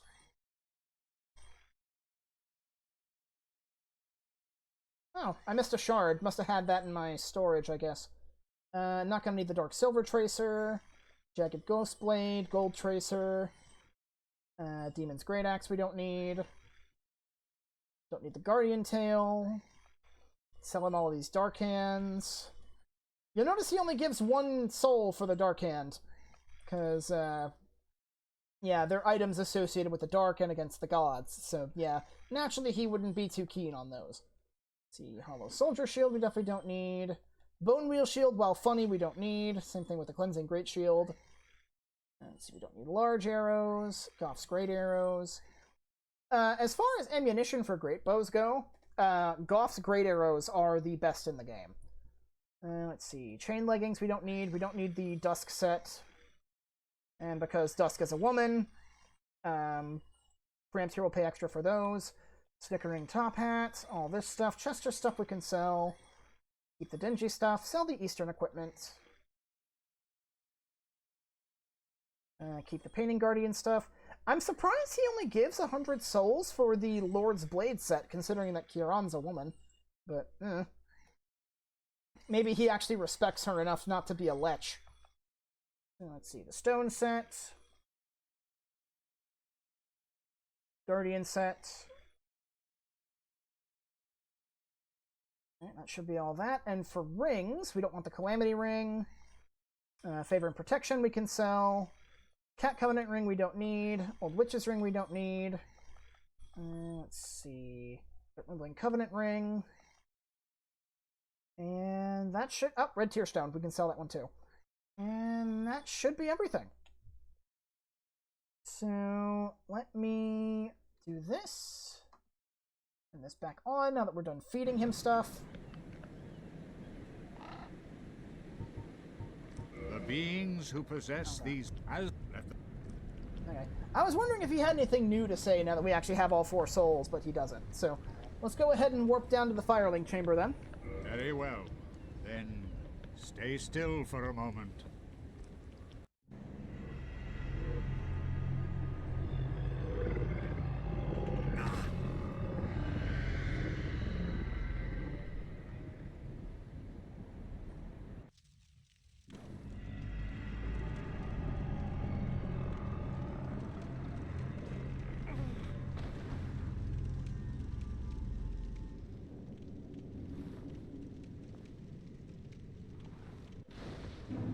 Okay. Firelink Altar. Let's offer up these souls. We got all 4 of them.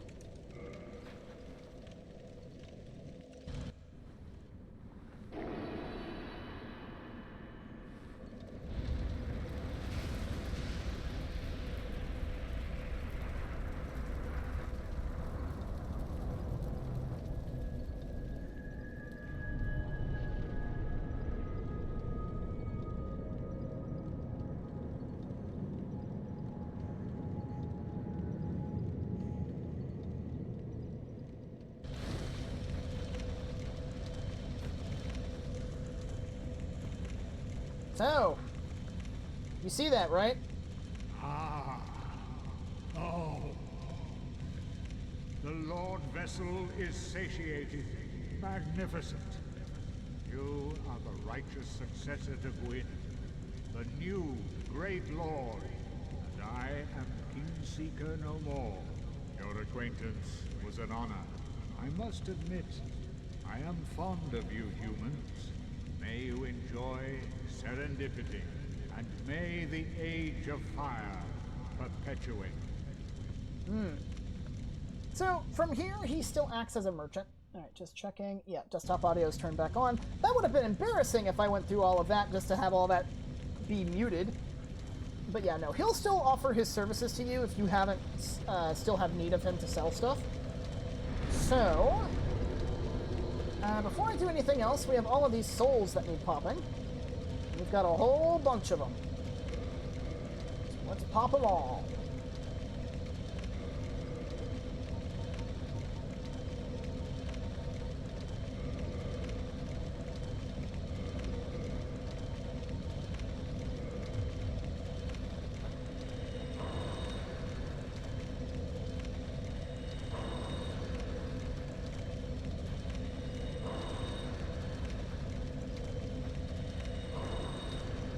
Curious to see how many we'll have once we actually pop all of these.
you with us always, Abyss Puppy.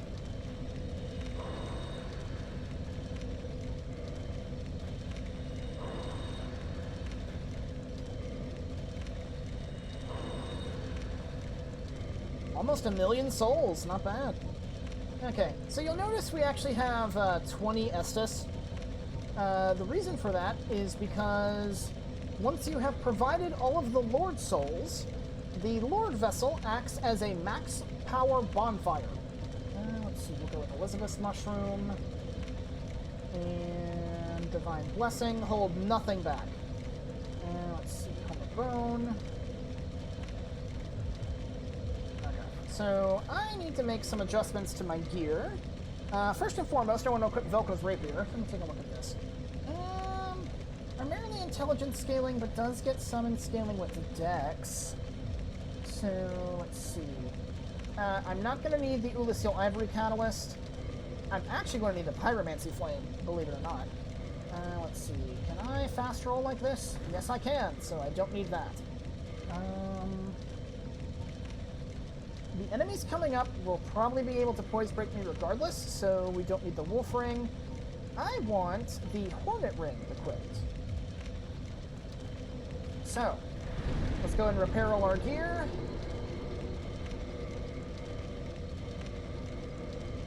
And level up for the final time. So, let's see, I can probably get 10 points in Vitality, that'll max out my health. Dang, that used most of my souls. Holy crap. Okay. Yeah, just go ahead and get as much health as we can. I think 50 is like the hard soft cap for Vitality, so 1500's kind of the most you can get reasonably. Let's see. Probably put some more points into Dex. I can only put 2 points into Dex.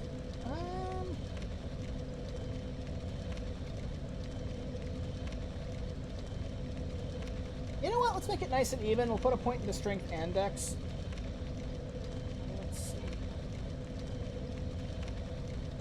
Yeah, point into Strength and Dex, just to make it look nice.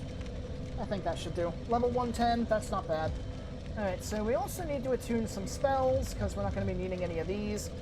There's no more drops, so we don't need Fall Control.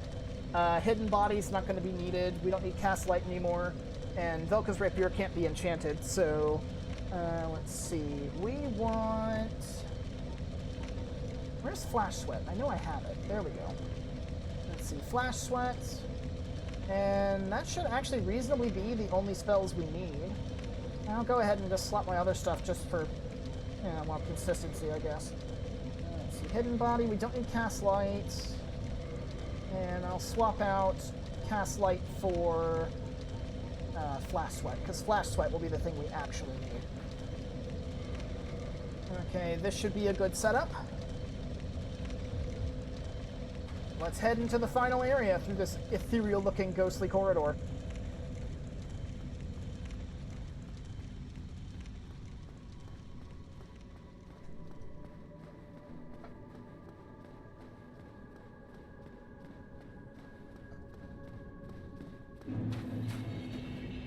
The Kiln of the First Flame. We are in a completely different area now. You can actually see there's like a whole sky here. Yet we are still somehow underground. The geography of Lordran's weird like that. But welcome to the Kiln of the First Flame. This is the final area in the game. This is the only area in the game where Black Knights respawn. So if you are missing their shield or any of their weapons, this is the place to go to get them. Now, Black Knights are aligned with the gods, so the occult modifier on Velko's Rapier will do extra damage to them. And being a rapier, it also does extra damage on Riposte, which will stack with the Riposte bonus from the Hornet Ring. Now, you've noticed on my my item bar here, I have completely stocked up on all of my healing items. Normally, some of those would be part of the Too Good to Use Club, but this character is not going to New Game Plus, so there is no reason for me not to have them equipped and not use them.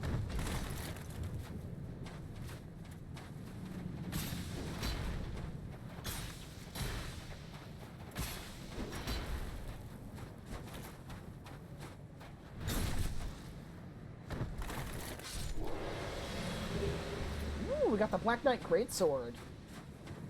Remember, the guy who introduced me to the game loved that weapon.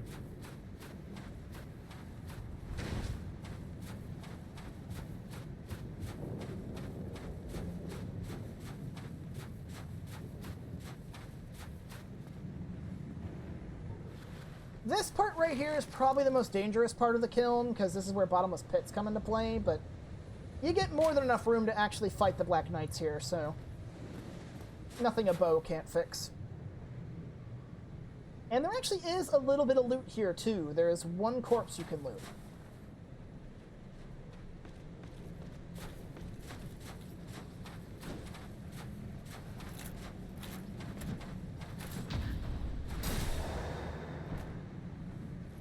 Eat it, chump.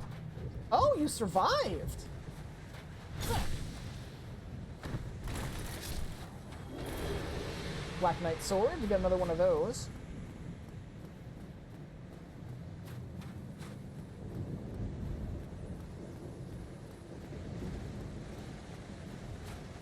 Over here on this ledge is the only lootable corpse. The Black Knight set.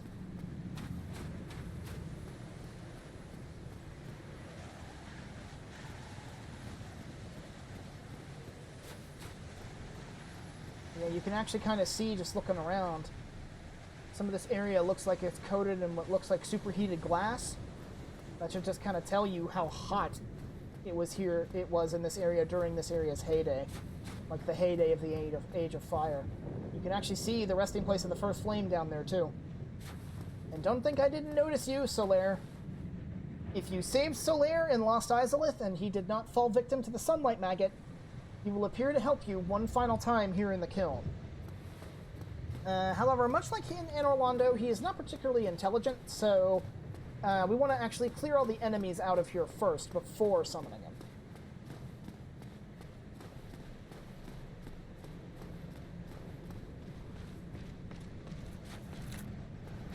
Get parried, fool! It's always satisfying to parry that jump attack. They make such a spectacle out of it, and you can just be like, nope, not today. Titanite chunk. That should just leave the halberd guy down here.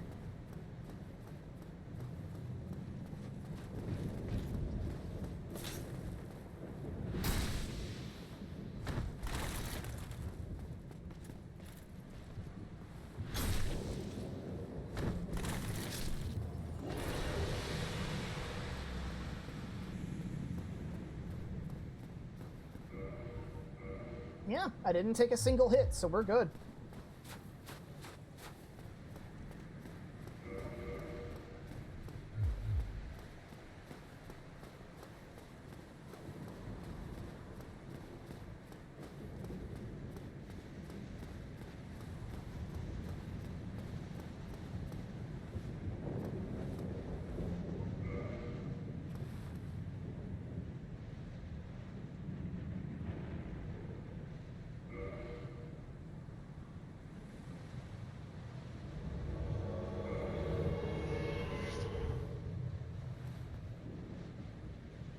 Good to see you, Sunbro. Let's get moving.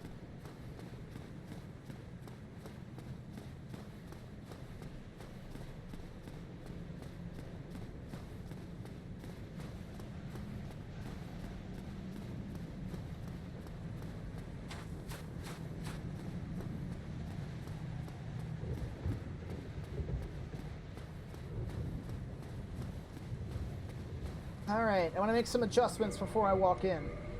Namely, I want the Black Knight shield. And good, I can still fast roll with this. So instead of the Chloranthy ring, I want the Darkwood Grain ring to help me dodge. And the bow is not going to be useful here. The Pyromancy Flame, however, will be. And before we head in, we want to make sure we cast Flash Sweat, because the boss in here primarily does a split of physical and fire damage. Let's go.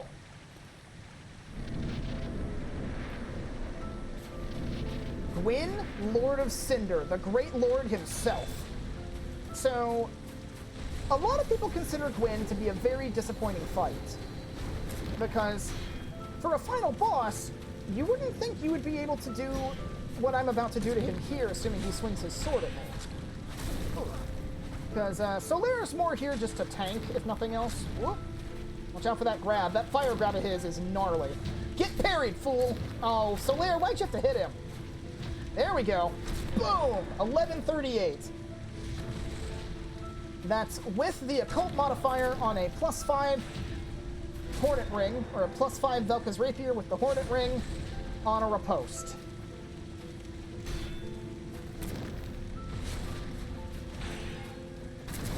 Now, like I said, a lot of people consider Gwyn to be a bit of a disappointment for a final boss because you can parry him. Okay, Solaire, give me some cover here, would you? Thank you. Oh, he actually got the kill shot. Thanks, Solaire. Praise the sun, son bro.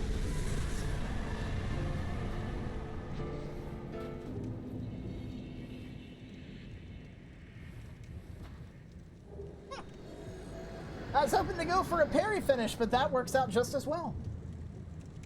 But yeah, a lot of people don't seem to care much for Gwyn as a final boss because you can parry him.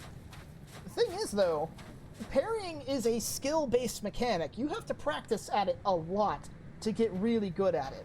And being able to parry the final boss like that is a good reward for all of the time you invested getting good at the skill. So I personally don't see a problem with being able to do it. I think it's a nice touch. So let's look at what we picked up.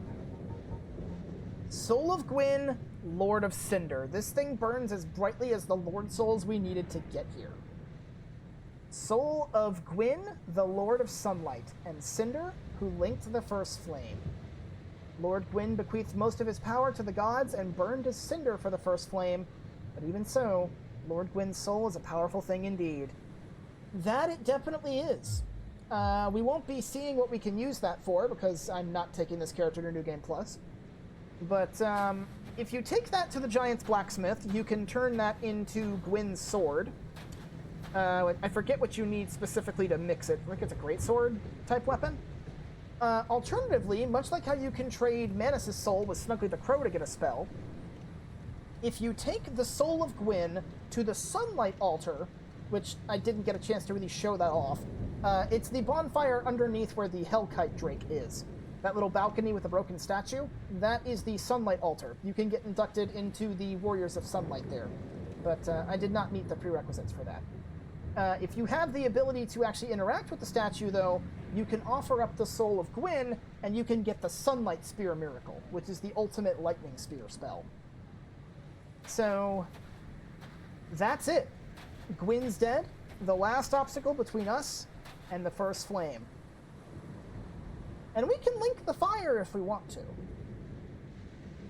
But as we've come to learn, the whole thing with the Chosen Undead and the Undead Curse was just a big fat lie made by the gods to perpetuate their power.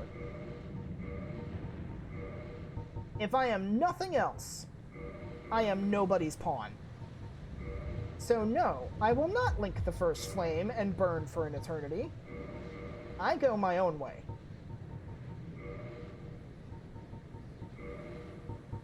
Because it is possible to leave the flame to die. As for why, like I said, I'm nobody's pawn. And besides, the flow of time itself is convoluted in Lordran. Just because we don't link the flame, doesn't mean others won't.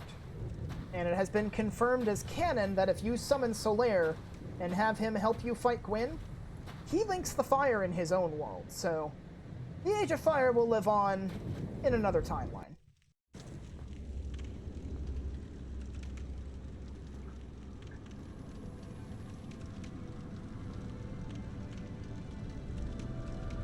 My lord, bless thy safe return. Let Calf and Fraft serve your highness. We are here to serve your highness.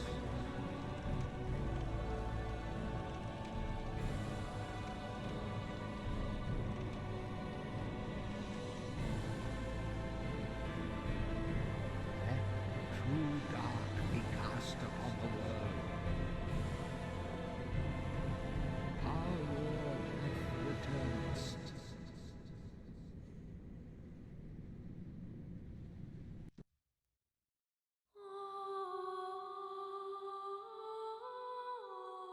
And that's it for Dark Souls. That's the end of the game.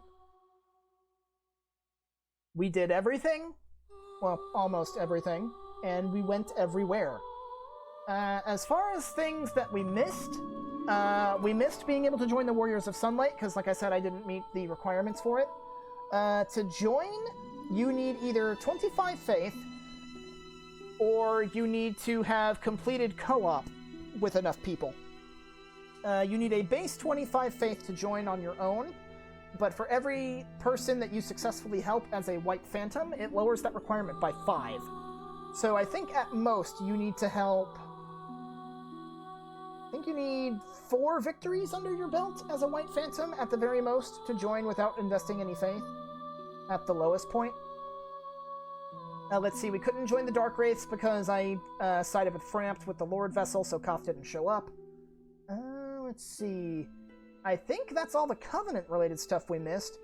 Something else we could have done if I felt like backtracking through New Londo. After killing the 4 kings, you can actually go back to Ingward and let him know, hey, the 4 kings are dead, you don't need to be standing around here guarding them anymore. And he will move to Firelink Shrine, where he will just kind of be there offering his curse removal service. Kind of really no point. So you can safely ignore him and be fine. Ah, crap, I forgot to pick up Beatrice's set. Beatrice's side quest. If you finish her side quest by summoning her for the 4 kings, if you go out into the Valley of Drakes from the New Londo side, where that wooden bridge is that takes you to Blighttown, instead of crossing the bridge, you continue down the ledge. There's a new corpse that appears at the end that has Beatrice's equipment on it. Let's see, that's how you get her stuff. Who else did I miss, if anything? I gave all the embers. I think we missed some optional dialogue with Dusk of Ulasil, where she talks about how Artorias saved her from Manus, but how she could kind of sense that you and Artorias are one and the same, because, you know, she was insensate at the time. Let's see. I can't really think of anything else. I mean, there's that whole thing with Big Hat Logan. We missed his, but I wasn't about to farm almost 200,000 souls to completely buy out his stock. Let's see.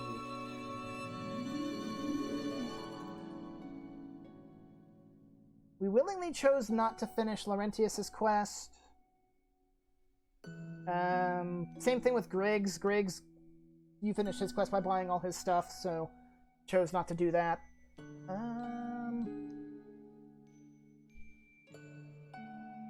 Yeah, no, I think that's the only things we really missed. Otherwise, we've done everything.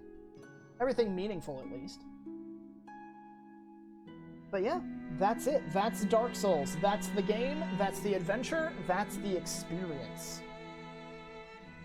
And honestly, I probably could have taken it a little bit slower this episode. I know I had a lot to do, so I kind of rushed a little bit, but still, though, I think we did good.